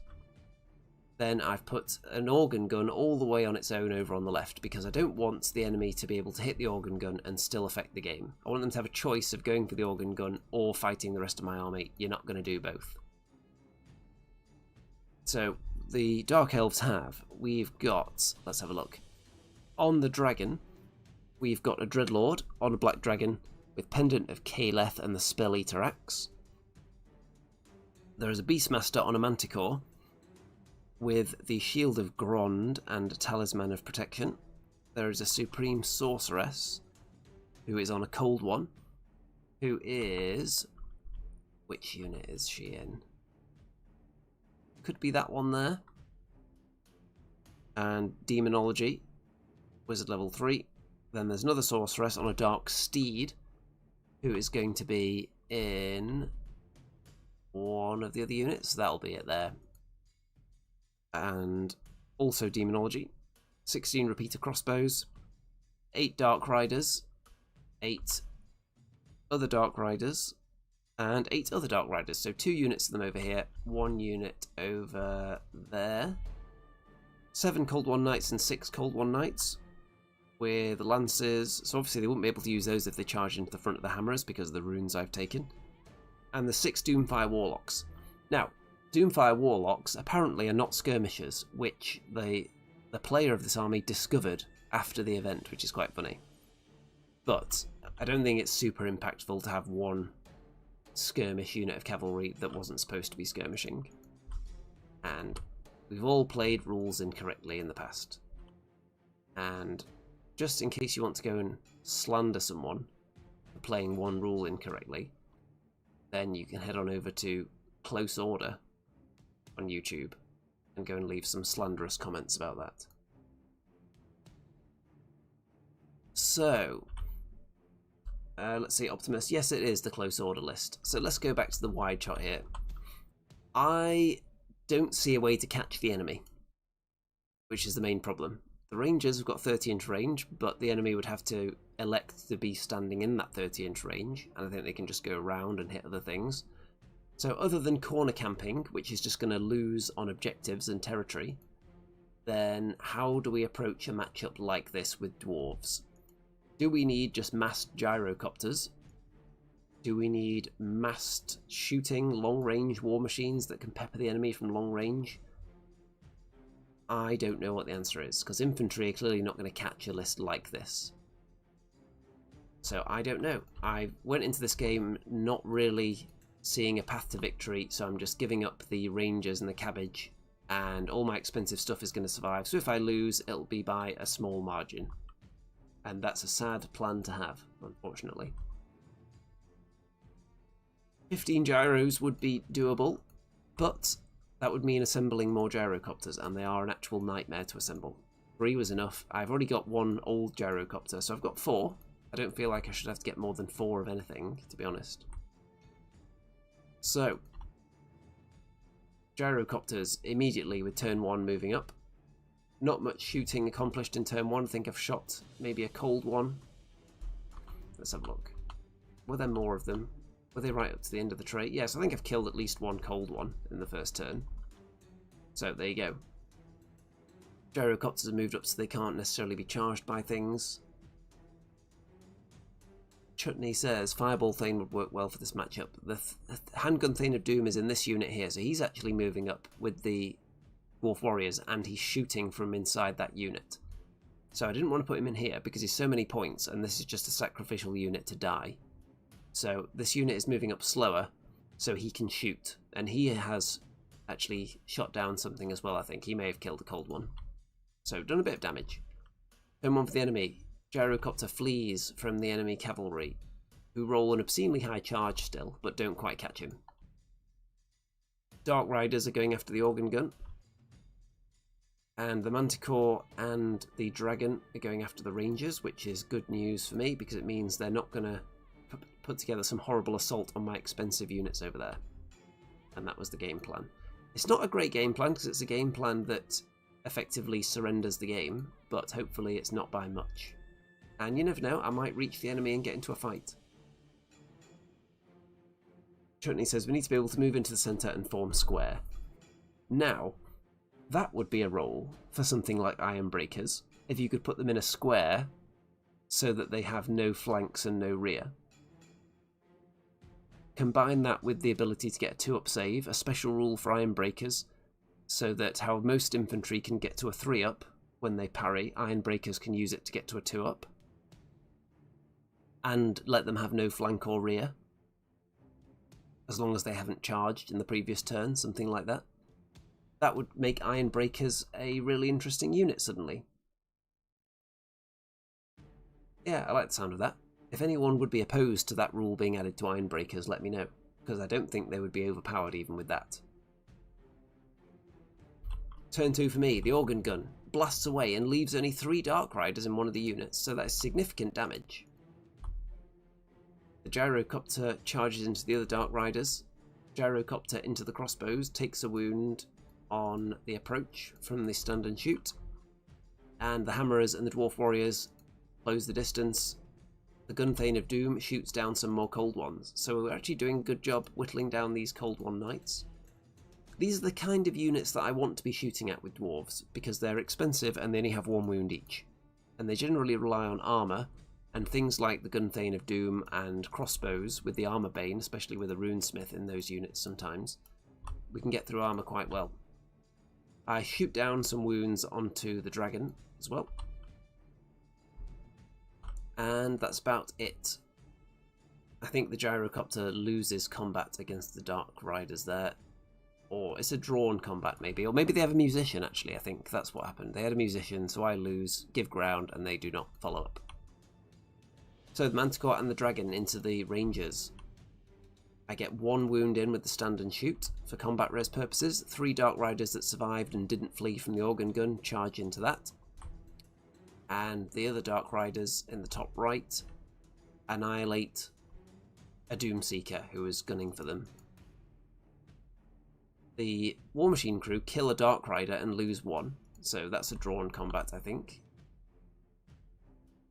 And did this unit have a musician? Or did I think I might have killed the musician in the unit. Then we've got a slight win in combat here for the Dark Elves, but the Rangers are holding strong for now. They've given up their unit champion in a challenge. And the Cold Ones have turned round to face where my threats are coming from. Now, it's not going too badly so far, and my plan of not give up my expensive units is going well. So, you can see that the Gyrocopter loses combat against the crossbows, the repeater crossbows, falls back, and they choose to just not be where the Hammerers want to charge. By turn 3, we've got a series of upside down pictures where the Manticore stays back and the Dragon is now in combat with what remains of the Rangers. They're getting whittled down pretty quick. My 2 Gyrocopters at the back, let me have a look where they were.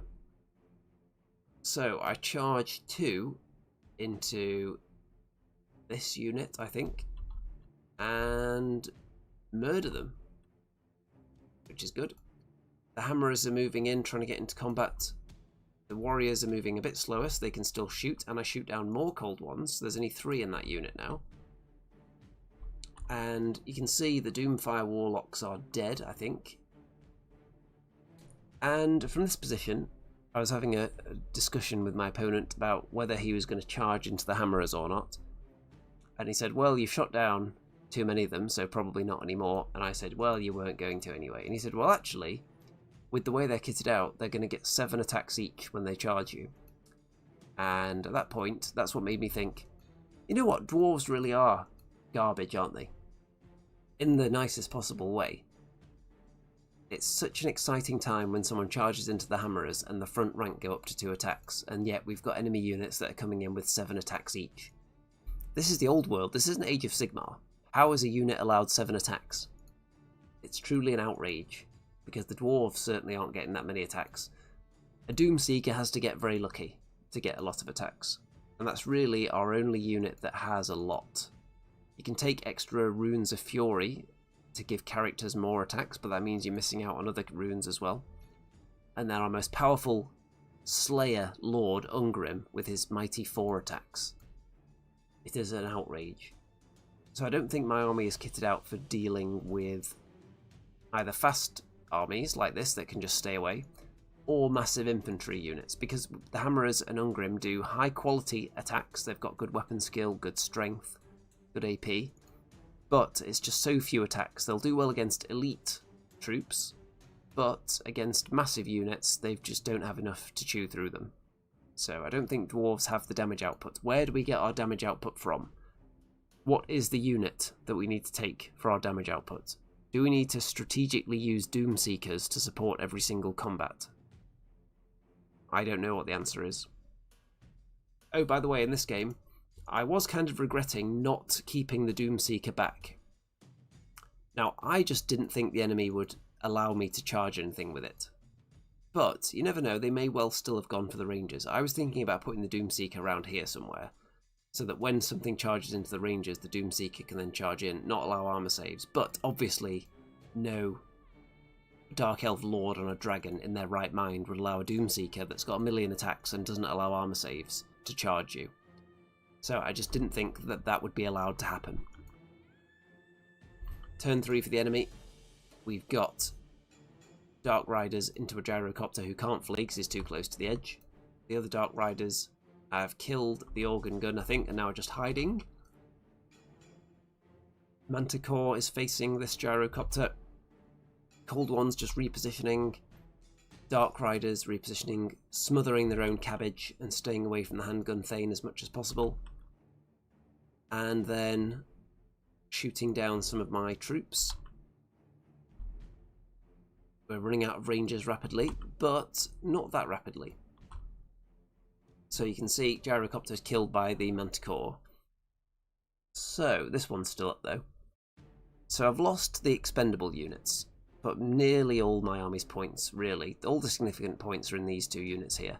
Unfortunately, there's no way I'm going to be able to score points on like domination or victory points or anything in this game. So I think my plan to just put all the points in these units and lose by less is probably the best this was ever going to go, unfortunately, based on the lists. I just don't see how I could have caught them with what I've brought. Go for it, painting. Hello. Greetings from Hungary. Good evening. Got a pretty good viewership rate on this video at the moment. I've started this video a bit later than I normally do, because I've noticed whenever I start them a bit later, the numbers are a bit higher, so I don't know if it's dragging people in from other time zones as well. But we're not going to be finished too obscenely late. Okay, turn 4 for me. So what can I do? Well, the Gyrocopter can die, the Hammerers can try and chase down the enemy, and the blurry picture of the handgun Thane blasts away some more Cold Ones, so there's only 2 left in that unit now. And the Rangers finally lose and flee from the dragon, who decides to risk that they'll go off the table. But I roll a 1 and a 2 on the dice, so they only flee 2 inches, so they don't even reach the edge. So they may well come back on a double 1, you never know. And apart from that, not much going on this turn. So in the enemy turn, the Manticore is compelled to charge by failing an impetuous test. I think that's what it was. And at that point, the Cold Ones thought, actually, that Manticore on its own is going to get absolutely obliterated by UNGRIM and the Hammerers. So we better join in on the charge. So we're going in as well. And then, hilariously, the Manticore failed the charge and the Cold Ones made their charge. So they only went in there to support the Manticore. And now they're probably going to get themselves killed. Possibly. The dragon just moves to touch the cabbage so it can destroy that next turn. Well, a few Hammerers get killed. A few Cold Ones get killed, as you'd imagine. And I think we draw the combat. It's definitely not horribly one-sided. And turn 5 for me. So the Rangers fail to rally and off they go. The Hammerers hilariously only kill 1 Cold One Knight in combat. The other one survives and runs away, and they don't catch it because they only pursue like 2 inches. The Dwarf Warriors with the handgun Thane sneak round the corner and fire off some shots into the other unit, who only have 1 model left and is now fleeing. So both these Cold Ones are down to the last model and are fleeing, which means I'm denied the points for finishing off the whole unit unless they reach the edge, which seems unlikely. But it also means that I'm going to get some good points for whittling them down and making them flee as well. Turn 5 for the enemy. The dragon is just hanging out. The Manticore's just hanging out. They don't really want to get into a fight now because they're clearly going to win. So they might as well just avoid death. Turn 6 for me. The handgun Thane pops out the unit so he can take some shots on to try and finish off one of the unit's Cold Ones, and he rolls a 1 and a 2. So the one time he actually needed to do something useful, he failed. And I've kept him close to the other units so he can't be targeted by anything in the last turn. So Cold One's still alive. And the Hammerers are just hanging out there, not doing much. Turn 6 for the enemy. Cold Ones are still fleeing, so I'll get some points there. A few Hammerers get shot down.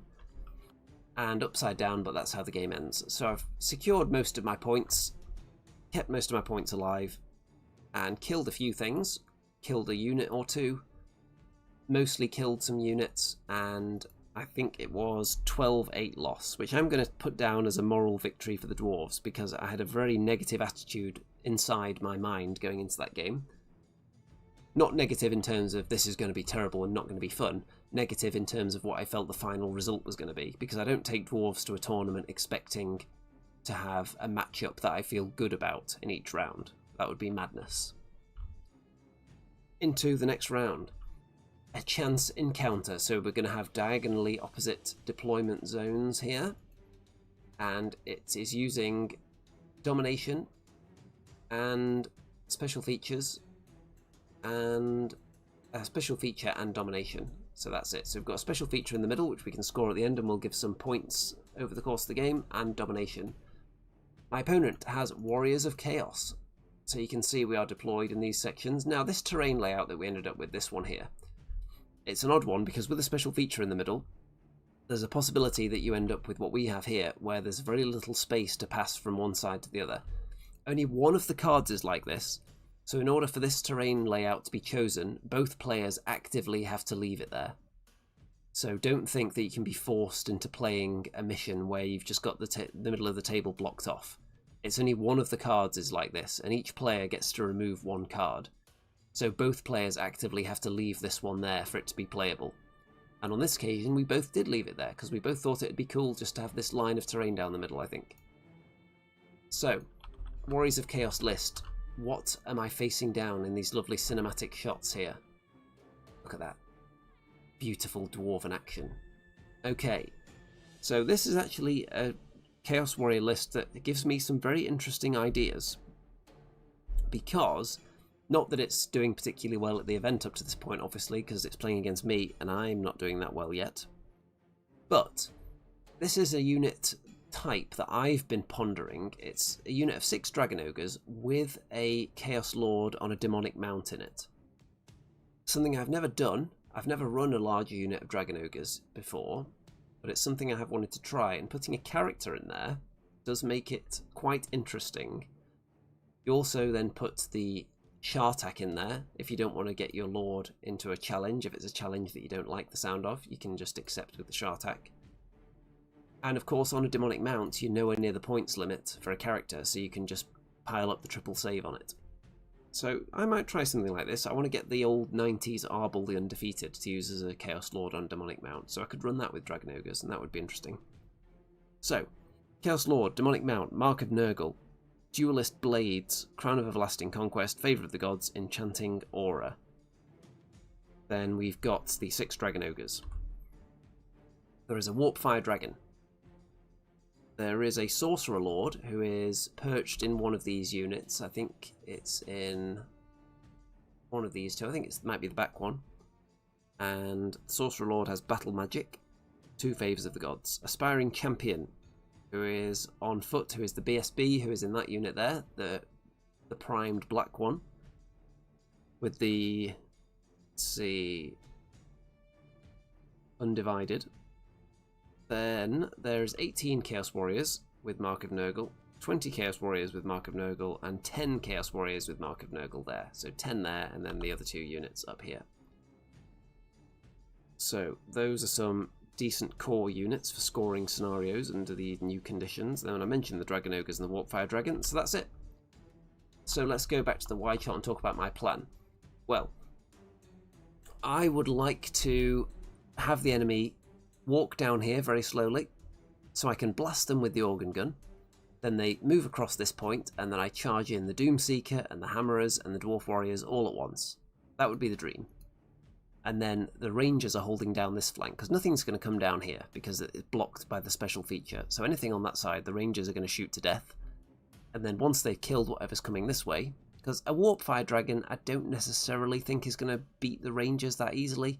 It probably wouldn't want to take them on. because the stand and shoot could do some damage there. And I'm going to pile a runesmith and a thane, who's giving them all a ward save as well, and burlock into the ranger unit. So I don't know if the warp fire dragon would want to tangle with that on its own. The 10 chaos warriors are just going to get shot to death very easily. And the rangers, if this side of the battlefield is then abandoned, they're in a position to then move up onto the special feature to try and claim that at the end of the game, because I've got a big unit strength here, 27 rangers in there and 3 heroes. That's going to be higher than any other enemy core unit, so if I get them touching the special feature, no one else can have it. So that's the plan for them. If the enemy decide not to charge, or not to move to here, then I'm just going to sit here, I think, and wait for them. And if they stay back too long, I'm going to advance out and just stake my claim for domination of a table section. But really, I expect them to move forward and try and get into combat, and I'm just going to keep blasting them, wait for the right time, and get the Doomseeker into combat. So this is maybe the first time I've tried to really strategically use the Doomseeker and finally try and get it fighting in a way that's going to kill things. So let's find out if it works. Turn 1, the enemy go first, the Dragon Ogres straight up into the action, Warp Fire hanging out next to them, and that's it. Nothing else happens, just advancing forwards towards me. Turn 1 for me, the Organ Gun opens fire, Gyrocopter hides, Gyrocopter on the left hides, another one hides, my Gyrocopter is just hiding everywhere. The Rangers blast out a few of the Chaos Warriors over there, who are just hiding. And I think the Organ Gun might do like 1 wound to a Dragon Ogre this turn, nothing significant. And that's it. You can see I've got the 1 gyro in position there, because, oh yeah, we're into the enemy turn now, but I haven't taken a picture of the dice. How careless of me. So the Dragon Ogre's up onto the hill. I think they have Arcane Urgency, which is how they're able to then move here as well. So I'm not too disappointed about this, but I am going to reposition my units now. Because what I don't want is for them to charge into the hammerers, win combat, push them back 2 inches, and then touch the Doomseeker. Because that's going to mean that the Doomseeker can't get its impact hits from charging. I also don't want the Doomseeker to be too close to the hammerers. I want him to be more than... because they could get pushed back 2, so I really want him to be back like 5 inches behind them. So if they get pushed back 2 inches, then he'll still be able to charge 3 inches in order to get his impact hits, which is important for his damage output. So the hammerers are going to move up a little bit, he's going to move backwards a little bit in my next turn. The Warpfire Dragon this time does land and does a little bit of damage onto the units with its template, which is not very friendly. And turn 2 for me. So this is how I reposition my units. I want the hammerers to be hit first because they're unbreakable. And this unit here is positioned exactly 2 inches behind them, so if I get pushed back 2 inches, the enemy will overrun into both units, and then the Doomseeker can charge in and get the full power of his impact hits. My Gun Thane pops out of the unit so it can shoot through the gap at the Dragon Ogres, and done a couple of wounds there, along with the Flame Template and the Organ Gun. Don't do too much, unfortunately. The Rangers take out a load more of these Chaos Warriors, and there's only 2 left. And you can see I also Flame Templated them. The other Gyrocopter is now hiding behind the enemy lines, dropping flames or waiting to drop flames. And what I've also done is, let's see, I think I've got my hammerers in such a way that the Warpfire Dragon can't charge them in the flank because there's nowhere for it to successfully land there while touching the flank. Turn 3 for Chaos. So, again, they delay the charge. They obviously know that this is... it's not exactly a trap because it's too obvious, but it's not necessarily that favourable to charge in unassisted. So they're just repositioning, trying to get as many units here as possible before the fighting breaks out, which gives me more time to shoot and reposition, so I'm not too disappointed about that. I think in a grind, all these Chaos Warriors and a Dragon and all the Dragon Ogres would eventually beat my army in combat. So the longer they hold off from charging, I'm happy about that. Warpfire Dragon fires at the hammerers. It scatters 10 inches, lands on the Organ Gun, and the Organ Gun explodes. So it wasn't even aiming at the Organ Gun, but it still kills it, which is hilarious. These two Chaos Warriors move back a bit to hide from my rangers. And Bad Squiddo playing silent on the tram. But I got chicken dippers coming. What? Bad Squiddo Games heading back from some kind of outing with chicken dippers. Okay, this is a new level of excitement that we haven't had on this channel before. Yeah. So, there will be a pause at some point in this video while I see what all this chicken dipper talk is about. Okay, turn 3 for me. So, again, I just reposition a bit, and I move these two units level with each other now. And I've also redressed their ranks. You may think it's odd that I've gone into marching column with the hammerers and moved 2 into the back rank. The reason for that is that I don't want to leave any space for the Warp Fire Dragon to charge into my flank. And you can see that if I didn't have an expanded or an increased number of ranks here, there's a potential space that it could charge into the Dwarf Warriors in the flank and actually touch them and align itself there. So I've just lined up these units perfectly with each other so no flank is available. No flank is available on the hammerers because the Doomseeker is there. I just don't think there's enough space. And if I'm totally misunderstanding how the charge rules work here and that this is not a valid strategy for blocking a flank charge, then let me know. Because that would be good to know.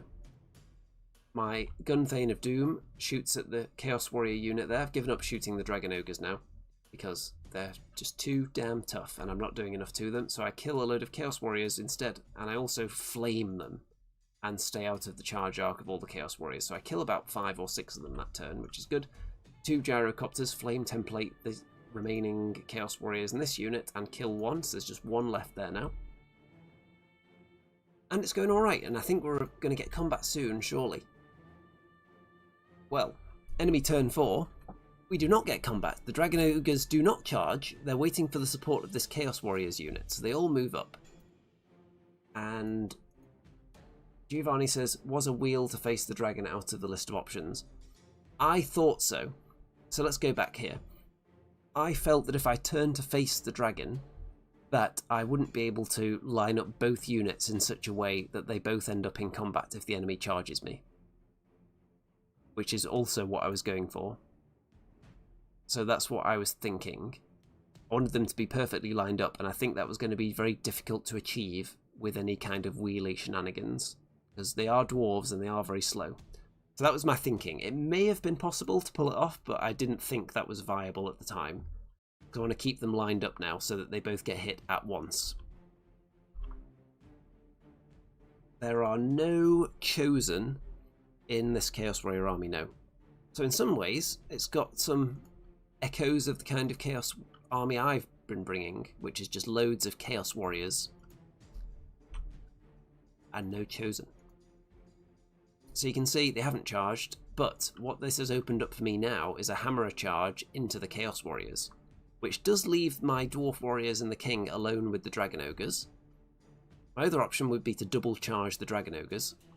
The problem is the Doomseeker can't join in with that. The Doomseeker could charge into this unit on its own, but at this point I think the hammerers actually could chew through both these blocks of Chaos Warriors in a fight, if given the opportunity. So I think I'm going to try that. I'm going to charge off this way with the Doomseeker and try and just obliterate this unit and take it out of the game entirely.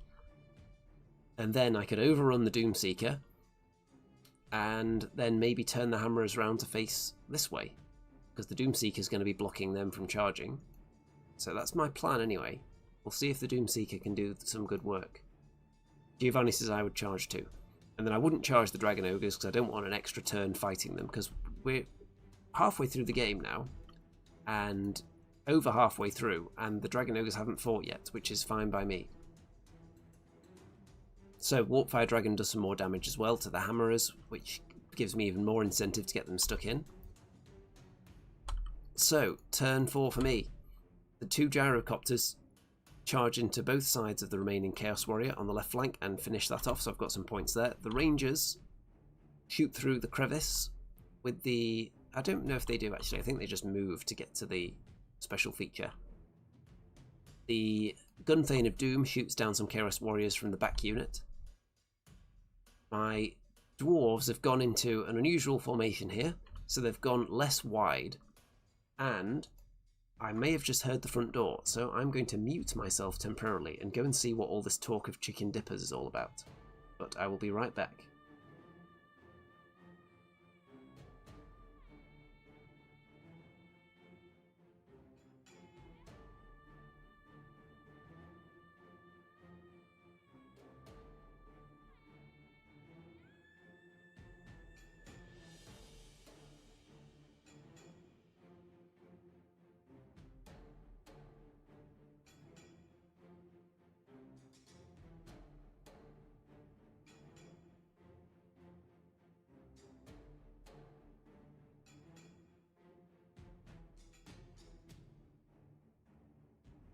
I have returned dipperless. Apparently there are chicken dippers en route being delivered, but they're not here yet. So, let's continue blasting through this game. I've gone narrower with the dwarf warriors because when the enemy charge me, I want there to be a chance that maybe some of them aren't touching me. So, that's the goal there, because then they'll get less attacks. And I'm more likely to keep my rank bonus as well, because you just need 4 models wide and heavy infantry. So, the Doomseeker and the Hammerers get into the Chaos Warriors, and in fact, it's this unit that I shot one out of, I think, and I was fighting this unit. I believe... Let me go back and check. That sounds right to me. Yes, I think so. So this is the unit I was fighting. The Doomseeker did pretty much nothing, even though he has an extra attack. He does impact hits, he doesn't allow armor saves, and he generates extra attacks for unsaved wound. He just missed pretty much all of his attacks, which is obscene. And yes, I have left out some new trainers that I have downstairs for running purposes. I was looking up how often you're supposed to change running shoes, and apparently it's way more often than people actually do change them. So, to optimize the running output and to protect the feet and the legs, you have to change them quite often. Okay, where were we? So, the Hammerers don't do that much either. But I kill a few of them, win the combat, they fall back through the other unit of Chaos Warriors. The Gyrocopter also charged into their rear, by the way, so with all that, I didn't do much at all. And then the Doomseeker and the Gyrocopter pursue and crash into the other unit, and the Hammerers do not manage to get in because they get blocked off. Now, I was pondering at this stage whether to have the Hammerers turn around and face that way, but then I figured out, actually, if I go forwards, I'll be outside of the Warp Fire Dragon's arc, because I don't think there's that many Hammerers left now, because they've taken casualties. So I don't want them to, for example, get hit in the rear by the Warp Fire Dragon, because UNGRIM wouldn't be able to fight it, because he's in the front. So, I didn't really want to be facing that way, so I decided I'll just get out of its arc, so it can't even think about fighting me. And I'll just leave these guys to their fate. So, as you can see, they get double charged, but this is kind of a sacrifice I was willing to make.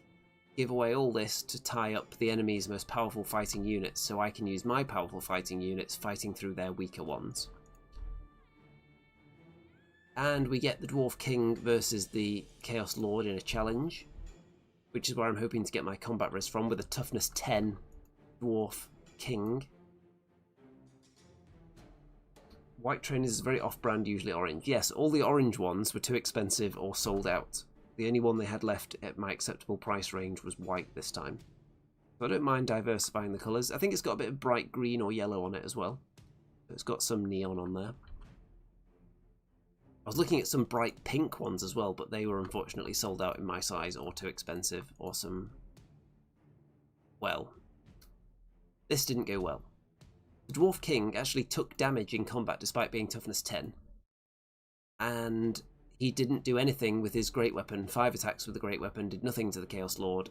And the Chaos Warriors all... the Dwarf Warriors, should I say, were all killed. Every single one of them was killed. And then the king ran away and was caught and died. So that didn't take long. Then they turn round the Dragon Ogres to face the Hammerers.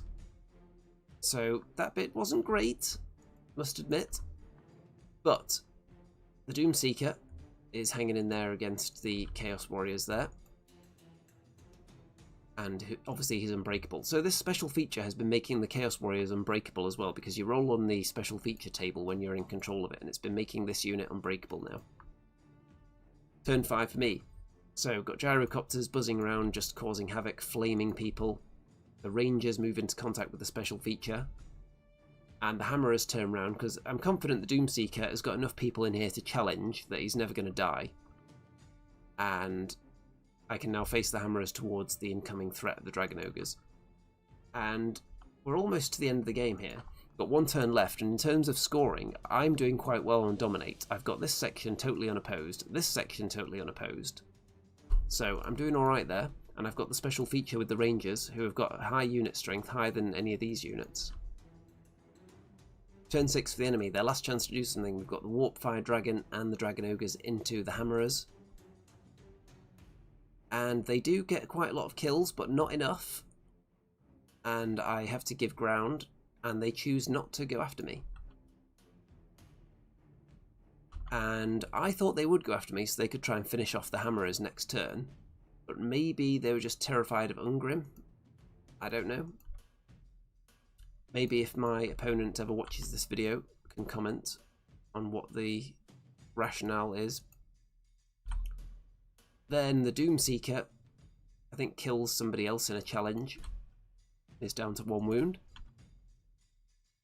My turn 6. The Doomseeker gets into another challenge with I think it's the BSB, and kills the BSB and survives. So the Doomseeker didn't want to survive, he wanted to die, so he doesn't give away 150 points. But the champion that he killed with the BSB is more points than him, so it was actually a worthy trade. The Rangers have the special feature. I spread out my gyrocopters into territories that are going to gain me the most points. So I need 1 in here to totally claim this section. I've totally got this section. I shift my Rangers backwards a bit, so they're still touching the feature, but I've got quite a few of them in this section now, so that either I have it or I stop the enemy double outnumbering me. And I have something in here just so the enemy aren't completely controlling it on their own. And with all that combined, I then managed to just about scrape a draw. So obviously I lost quite a bit of stuff. I didn't kill that much, unfortunately. And this list of mine just isn't being very killy, unfortunately. So I can't rack up big scores. In this one, I was just able to play the scenario quite well at the end and score a lot of points on Dominate and the special feature that just about got me a draw. Then we've got some pictures of the armies before the final game. We've got some very nice nomadic warg, orc and goblin cavalry with a cabbage train there. Very nice army. We've seen that quite a few times. We've seen these wood elves quite a few times as well. A lot of these armies do pop up quite a lot. Played against them before, and here is the Cathayan army with that filthy, filthy balloon and the lovely pandas. Then the dark elves, the cold ones. The cold ones actually look pretty good, don't they? They've got a very nice texture with the scales that lends itself well to painting. Nice manticore model as well. Then the Tomb Kings, and the one thing that stood out to me with Tomb Kings, you can't really see it that well in the photos, but the gold is like a chrome gold. It's very shiny, and I think the silver is a chrome silver as well, so very shiny metal. So if you ever see this army in the flesh, maybe you can see a bit of the shine there actually in that shot. But very cool. Then we've got a troll horde, where it's almost entirely trolls and some orc cavalry, but mostly trolls. So these are very cool, and I was hoping that I would get to face this at some point, because it's just a fun army. You don't see this very often. It's not very optimal, because trolls have some problems, safe to say, and an actual cabbage train as well, so I'm not the only one who brings actual cabbages to the table. Final game is Encirclement. And I get to play against the Troll Horde. Woo! So, Encirclement, we use secondary objectives, baggage trains, and special feature, but no Dominate.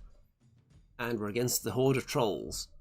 So, let me bring up the Troll Horde list now. It features let's get the pictures of the army. It's got a troll hag as the general, and has a talisman of protection. And we've got a second troll hag as well down here. I think this one's the general. Then we've got an orc weird knob who is on a boar, so in the cavalry unit back here. Then there is a level 3 wizard as well, who is an orc, but is not in a unit, it's just hanging out down. There it is. There's the orc wizard. Then core units, there's river trolls, 6 river trolls. There are 6 stone trolls, 6 more stone trolls, and then 4 stone trolls as well. And I think some of those in special. No, I think they're all in core. I think the boar boys are in special. And there is one unit of 3 stone trolls in special. There we go. So it must have reached the maximum that you could have in core. So just lots of trolls. So they're all stupid, obviously, so they could fail stupidity tests and not do anything, but they do have a few characters that can help them re-roll that. So maybe they won't stand there like idiots for the whole game. Let's find out. So what's my plan in this game then?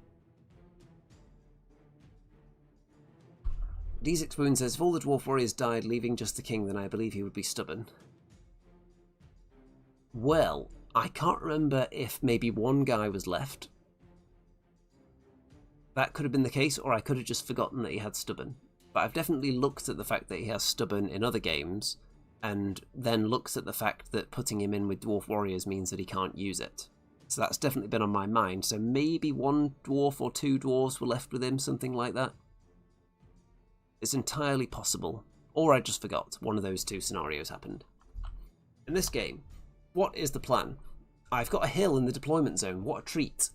So I'm going to put my rangers and my organ gun on there. The enemy are going to want to come towards me. They've not really got any shooting. And they're trolls. They want to punch people in the face. So all my shooting on this hill, looking down here into this kill zone. Then I've put my fighting units out in front. The gun Thane of Doom further forward so he can get in range to shoot. And gyrocopters in position to just go and hassle things. So I can either go and try and kill the wizard, or just look for charges into flanks and such. I've got my Doomseeker down here, hiding behind the woods, waiting for the enemy to come up and attack me so he can pop out and charge something and get his impact hits and strike first so that he can actually do something. And the cabbage down here, because I don't think the enemy are going to punch through my tough dwarven lines. This is the first game where I actually feel pretty good about it. There's a lot of wounds and a lot of damage output potentially coming in from these units, so maybe I should be slightly concerned, but it feels pretty good. Feels like I've got a good defensive layout here. I don't have to worry about spreading out for domination purposes. And I've got within 6 of this objective with my rangers. I'm going to move these guys up onto this one, so I'm at least going to be breaking even with the enemy on objectives. So, feeling pretty good. Got good firing lanes. Into, look at that lovely shot. Turn 1. So, the gun Thane of Doom shoots down some orc boars, which is good, and most of the shooting was out of range unfortunately, but I didn't want to move forward. So that's it, everyone else just moves forward a bit. So I don't want to fight the enemy too close, because if you look at... Let's have a look at the wide shot one more time here. So, if I'm fighting the enemy here, and it goes really badly, I'd fall back in good order and die, which is obviously terrible because I'd bounce off the board through the rangers. Also, if I get worn down in a grind against multiple enemy units, they eventually overrun straight into the rangers and bypass the stand and shoot. So I want to shoot things that aren't in combat, but I actually want to be fighting more like here, so I'm also in range of the objective as well. So I can fight about here, so nothing that kills me would get straight into the rangers. That's the plan. I don't want to be too far back. And enemy turn 1. Well, a lot of the trolls become stupid. The boars move up. Trolls back there are stupid. Those trolls are stupid as well, I think. So they're just standing still. I think this troll hag is also stupid. So a lot of them fail the test and just have to sit there. And that's it. We're racking up victory points. And you can't control objectives if you're a stupid unit, unfortunately, if you've succumbed to stupidity. So, into my turn then. And I get a good chance to shoot now. I shoot down a load of boar boys, and the ones that survive flee through the trolls and My opponent was thinking they would actually be dead, but the cabbage train is something you can actually stand on, so they've just been positioned around it, but they're actually in a line here. The Gunthane of Doom shot down some wounds off the trolls, and that's it. I just did some good damage shooting down boars and a bit of damage to trolls, but the enemy is still quite far away because of those failed tests, and now the boar boys are even further back, so I've got a good chance now to really focus down on some of the troll units with my shooting next turn. Some good scoring there. Bad Squiddo Game says, trolls sure do have problems. They certainly do. Trish Trollhag, yes, it is a magnificent Trollhag miniature. So the river trolls obviously don't care about the Doomseeker. They just go straight past there and they're going to get charged in the flank. Trollhag succumbs to stupidity again, as do these trolls, which means the boar boys who rally are now stuck behind them. And more stupid, I think that might represent stupidity there. So just loads of stupid trolls that don't go anywhere, and the ones on this flank are okay mostly though, so they start moving. I think these ones are still stupid, but these ones are not, so they've actually moved into a position to threaten the game. And I'm a bit concerned actually about this hag and the stone trolls working their way around to go after my rangers, which I don't like. They'll be bypassing my elite fighting forces here. So we'll see what I can do about that. Into my turn 3, you can see the score being kept track of here for the progressive scoring on the objectives. And I managed to shoot down a couple of trolls with my crossbows and my organ gun there, which is nice. And the Doomseeker splattered into the river trolls. Didn't do that much, and then died, unfortunately. So that's sad. I turned the hammerers round to face them, and I turned the dwarf warriors round to face this way as well. Staying on the objective, keeping the rangers on that objective, so keep scoring points. And into enemy turn 3, this is a very fast, straightforward game. We actually finished this game with about an hour to spare, I think. We're just shooting and moving towards each other, or failing stupidity tests and not moving. So we've got double charge from the river trolls and the stone trolls into the hammerers, which is going to be fun, because the hammerers get more attacks, and they're unbreakable, of course, with UNGRIM in there, so we'll see what we can do about that. The trolls are not stupid anymore, and the boars are moving up behind them. Trollhag and Stone Trolls in a position to charge the rangers, which we don't like at all, so I'm going to have to reposition them on my turn to not get hit by them. And so let's find out how the combat goes. So the Hammerers just about win the combat, and Stone Trolls flee. The River Trolls do not. They're just stuck there with the special feature, and the Hammerers are fighting them. I think maybe because they were controlling the special feature, they became unbreakable, actually. So that's why they've stayed there. But the Hammerers do a really good job on them, actually, and they do a terrible job hitting me back, which is great. Stone Trolls fleeing. So the Rangers don't want to get hit, so I'm going to have to rotate them a bit to get out of the charge range of the Hag and the Stone Trolls, and then do some shooting, which is going to be limited, because crossbows are ponderous, which means they'll be -2 to hit when moving. But I'm going to have to live with that, so I get one more turn of shooting before they get close to me. Gyrocopter will obviously have to move out the way, and then I'm going to fire the organ gun into the boar boys at the back again, and try and finish them off. And then just stand off the trolls maybe, or move closer to make sure I'm the closest unit to the objective with the dwarf warriors to keep scoring, and then just find something to shoot with the handgun Thane of Doom. So, turn 4 for me.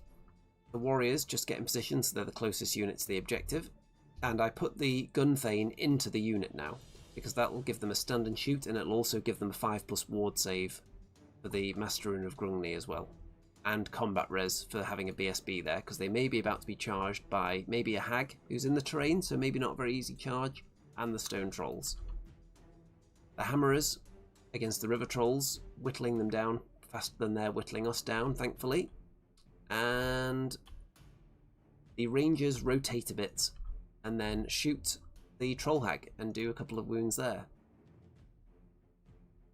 Gyrocopter charges into the enemy wizard, but doesn't really do anything, unfortunately.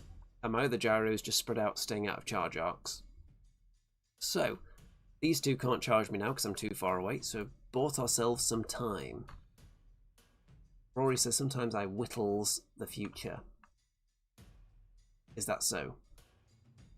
I do use the word whittle a lot in these videos, I have noticed. Because it is something you do in the old world, you whittle down the enemy slowly, and you see the numbers, the unit drop as models are taken off. So, enemy turn 4. Troll Hag fails its charge out of the woods. These trolls do rally, so they're not going to keep fleeing. You can see the boar boys are down to 4, by the way, now, after I shot them last time. And this is terrifying. So Troll Hag stone trolls move right up into range of the rangers, which we don't like at all. So what I'm going to do next turn is an interesting maneuver, which we'll get to in a minute. But again, the hammerers are doing a good job defeating the river trolls slowly, and they're doing it while no one else is able to help, which is good. Again, the gyrocopter and the wizard do nothing to each other. So in my turn, what am I going to do after this? The Troll Hag is still in the woods, so he's still quite likely to fail a charge, actually. So at this point, I may just give up on the objective, maybe even go backwards. And the hammerers, I'm confident they'll beat the river trolls next turn, even though they keep being unbreakable. The rangers are going to do an interesting maneuver, because I want to shoot at the Troll Hag, I want to kill her, but I also want to move. Because as it stands, if they charge into me and I lose, I'd be dead. So I want to move forward, and then because they're in open order, they can then do a bit of a reform at the end of it and do a bit of an extra pivot on the spot sort of situation. So I want to get in a position where I'm kind of lined up in a straight line here. So if they charge me, I would be fleeing more in that direction rather than off the table. So I'm going to have to move to do that, which means I'm only going to be able to use throwing axes to target the Troll Hag with their shorter range if I want to have a chance to hit. But I don't mind that at all, because against a Troll Hag, throwing axes are actually just as good as crossbows, because I'm only going to wound her on a 6 anyway, I think. And then if I get that, I've got a runesmith in there, so the crossbows and the throwing axes both benefit from the armor bane. So armor bane 2 is actually enough to deny a save to the Troll Hag anyway, and because the runesmith also gives them flaming attacks, then that's going to deny some serious regeneration as well. So I'm feeling pretty good about my plan for the next round. Let's see if it comes off. So I've managed to get the rangers into this position with a move and then the extra reform that they have for being in open order. And they murder the Troll Hag. So the Troll Hag is shot down by the throwing axes. Absolutely obliterated. And the hammerers finish off the river trolls, turn to face the other Troll Hag. All 3 gyrocopters charge into the wizard at once and do 1 wound, I think, despite all the impact hits. So this is a hilarious scene here. 1 measly orc wizard. It's because it's toughness 5 and the gyrocopters are all strength 4, so they're just not getting through. But look at that for a scene. 3 gyrocopters versus 1 wizard. Now, imagine if this was 3 Cathayan balloons versus 1 wizard. I think it would be a slightly different outcome. So, the Gunthane of Doom unit moves back. I give up this objective now because I'm not that bothered about it. I just don't want to be charged by all these horrible things. And the Organ Gun also spun round to shoot the Troll Hag as well, which is how I was also able to do more damage to it. And then the throwing axes finished it off. So, we're scoring at about an equal rate because I've been holding these 2 objectives. My opponent has been holding these 2 consistently, but maybe not for much longer. Into the enemy turn. The Troll Hag fails its charge. The Stone Trolls make their charge into the Dwarf Warriors. And both of these troll units succumb to stupidity, I think, so they just have to stand there like idiots and then get shot next turn. Which is great for me, great news for me. The Troll Hag isn't there. They don't have any way to re-roll their stupidity in that situation. So this game is going very well. A lot of that is caused by trolls failing stupidity tests, but I think it's also just a pretty good matchup. It's sad that a really fun list like a troll horde has such glaring weaknesses, and it's the only game where I felt, looking at the lists, yeah, I can do something in this game. It's sad that that's the case. You would want more kind of cool themed narrative armies to have a bit of power level about them. The Dwarf Warriors defeat the trolls, who flee, but I don't manage to catch them, unfortunately, and now they're probably going to get charged by a Troll Hag, but I can live with that. So, Again, the gyrocopters do nothing to the wizard, but the wizard does nothing to them. So it's just a draw. Next turn, we've got the Dwarf Warriors and the Hammerers both charge into the Troll Hag together. And where's UNGRIM? Well, I thought, I'm going to win this game anyway. And we're not competing for any of the podium places at the event. So, UNGRIM is going to challenge the Troll Hag and kill it with a monster slaying blow. That seems possible. It's a magical attack, so it's also going to deny some of the regeneration saves of the Troll Hag, because I think they get double regeneration unless they're against flaming attacks and or magical attacks. And I'm denying a lot of those with my rangers, because the runesmith, of course, gives the unit he's in flaming attacks. The hammerers have magical attacks, so I'm quite well equipped to wipe out some of those regeneration saves. And UNGRIM swung all his attacks, failed horribly, and then apparently the Troll Hag doesn't attack like a normal unit. The Troll Hag just rolls on a table and pretty much just auto-kills UNGRIM. So it was UNGRIM just immediately lost D3 plus 1 damage, immediately lost 4 wounds, was allowed a ward save but failed all of them and died. So UNGRIM is hilariously killed in his supposed to be his moment of triumph. There he is. How unfortunate for UNGRIM. I do end up winning the combat by about 1,000, but Troll Hags are apparently, I think they're either unbreakable or something. The Rangers shoot some more damage into one of the troll units to try and get some more points. And we're almost at the end of the game now. Turn 6, 2 trolls are still fleeing. Some of the other troll units are still stupid, but they're out of charge range anyway. Earl of Chutney says, I lost my king in the same manner last time I challenged the hag. Yeah, it seems like a terrible idea, challenging a troll hag. It seems like a good idea at the time, but anything that has a random table that might just pretty much auto-kill you with a certain roll, maybe it's not a good idea to challenge it after all. We've got trolls into the flank of the hammerers, but I'm probably still going to win this combat. Well, I say that, but I do only win by, what's that, 9? The enemy trolls flee, I do not catch them, and you can see that my king on shield bearers took 2 wounds as well from the troll hag. And there's dead UNGRIM just lying there to remind everyone. It's sad, UNGRIM is such a cool model. I think when I get more Slayers, I'll probably just use him as some other kind of Slayer in the Slayer list, because UNGRIM is just not good enough for the points, if you ask me. Not enough attacks. You need to be able to get more attacks, and you can't do that because you can't customize them. The Wizard and the Gyrocopters are still fighting with no deaths, so that's how the game's going to end. I've got my King and my Dwarf Warriors alive, the Rangers are untouched, most of my characters. I've really only lost UNGRIM and a Doomseeker, and a chunk of the Hammerers, and I managed to kill most of the Boar Boys, a couple of Troll units mostly, and no one's got the special feature. Kill the Troll Hag. So it's a win, but it's not a huge win. I think it's only a 12-8 win for the Dwarves. But a game that felt like everything was going well and I was massacring the enemy left and right, but because Dwarves aren't really good at finishing off units, because we don't have the speed to chase them down, we don't have the combat power to kill them in combat, we often have to whittle them down with shooting and then they can run away and get out of our range and stuff. So we're not great at killing enemy units outright. So the new scoring does actually help because you get a bit for the units that you mostly whittle down. So just a small win for the Dwarves to end, and we'll have to live with that. So the Dwarves managed to get 2 draws and a win, and that's not a very flattering angle there. You can see where the magnet hasn't lined up perfectly in this particular pose. But 1 win for the Dwarves, 2 draws. This list I made, it doesn't feel like it was very good for Warhammer, unfortunately. And I'm not sure where to go with the Dwarf list next. The Hammerers are very limited. They don't have enough attacks, and if you put UNGRIM with them, they're not protected enough, because they don't have that ward save in there.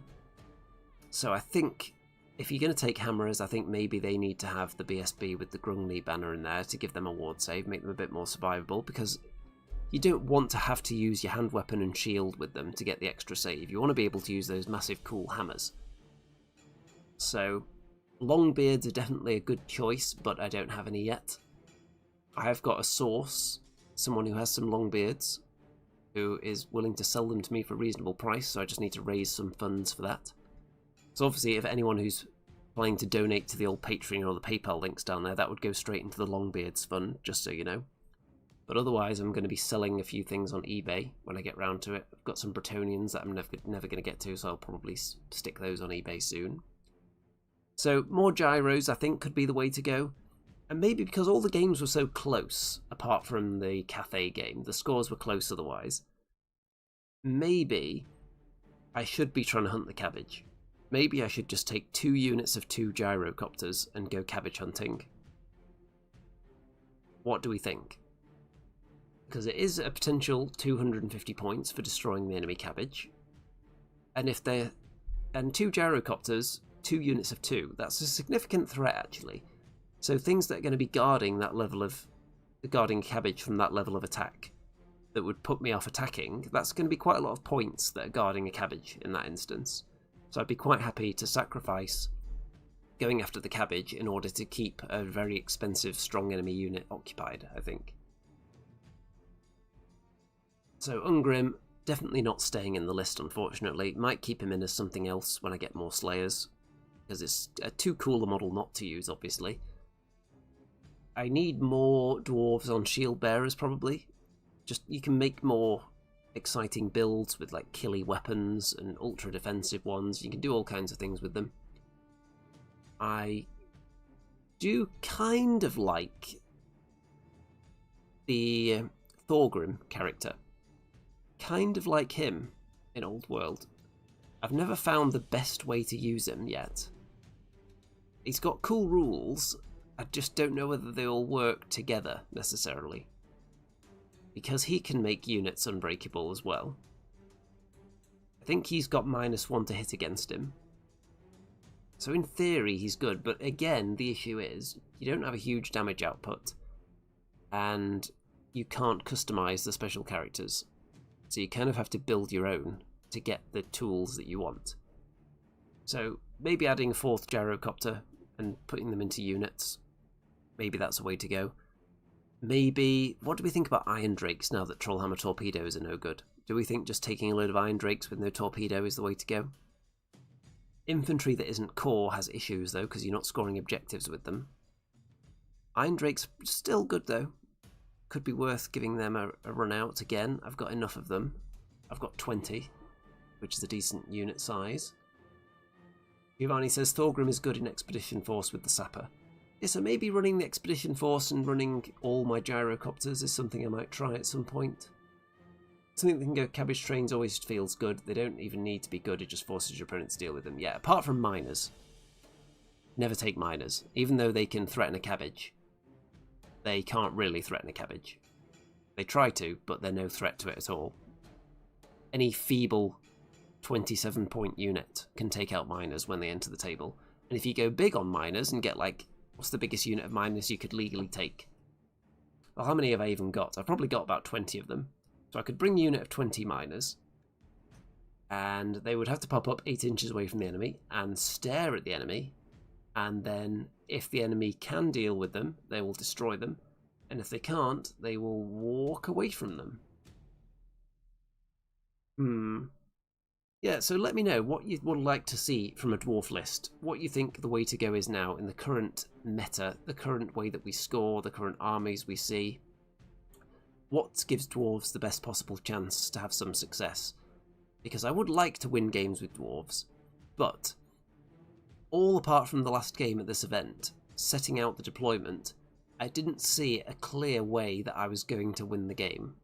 I was hopeful that I could win games, but it would rely on some luck and dice rolls going my way. I didn't have a clear path where I think, yes, I can set up a situation where this is really favourable for me and odds are I'm going to win. I didn't really get that feeling. Even in this last game, I felt good based on the fact that the enemy had to walk towards my gun line and I had a hill. I was helped by the stupidity rolls. Had they passed all the stupidity tests over the course of the game, then it could have been very different if all of them had made it into combat and they hadn't got stuck in difficult terrain like the troll hag over here, and they'd all got in early, then maybe things could have been different.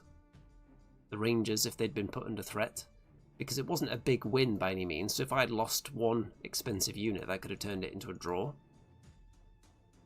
Potentially. Optimus says, all gyros. Yeah, I don't think I could ever run all gyrocopters. I only own 4, and I can't justify buying and painting that many, I don't think. They're just a nightmare to assemble, and I don't really want to use alternative models. If I had a source where I could get the really old metal ones, you know, the little small ones, they'd be really quick to paint. So if anyone knows of a place to get loads of really old metal gyrocopters, really small ones, then let me know. Because I could take a load of those and run those as scout gyros and run the others as normal. So I'd be willing to do that, actually. Yeah, so if anyone's sitting on like a shoebox full of old metal dwarves, then let me know. Other than that, I think it's about time to wrap this video up now. Going for 2.5 hours, 5 games of spicy goodness, not necessarily success on the table, but success. I think we've got some moral victories there, safe to say. And don't forget to check out all the links in the description. Don't forget to like and subscribe and all that good stuff, and don't forget to give me all your money, PayPal, Patreon, all that good stuff, so I can buy more metal dwarves and make more competitive lists and pay for more tournament tickets. And don't forget, of course, to check out all the social media shenanigans down in the description as well. And let me know in the comments what you want to see from the dwarves. What is going to make a good dwarf list? What should I be taking? What's going to be more competitive? And are you looking forward to the Slayer list? And what do you think is going to be the new hotness then? Other than that, thanks for tuning in, everyone. We've had some good numbers tonight, and all that remains to be said is good night out there, whatever you are.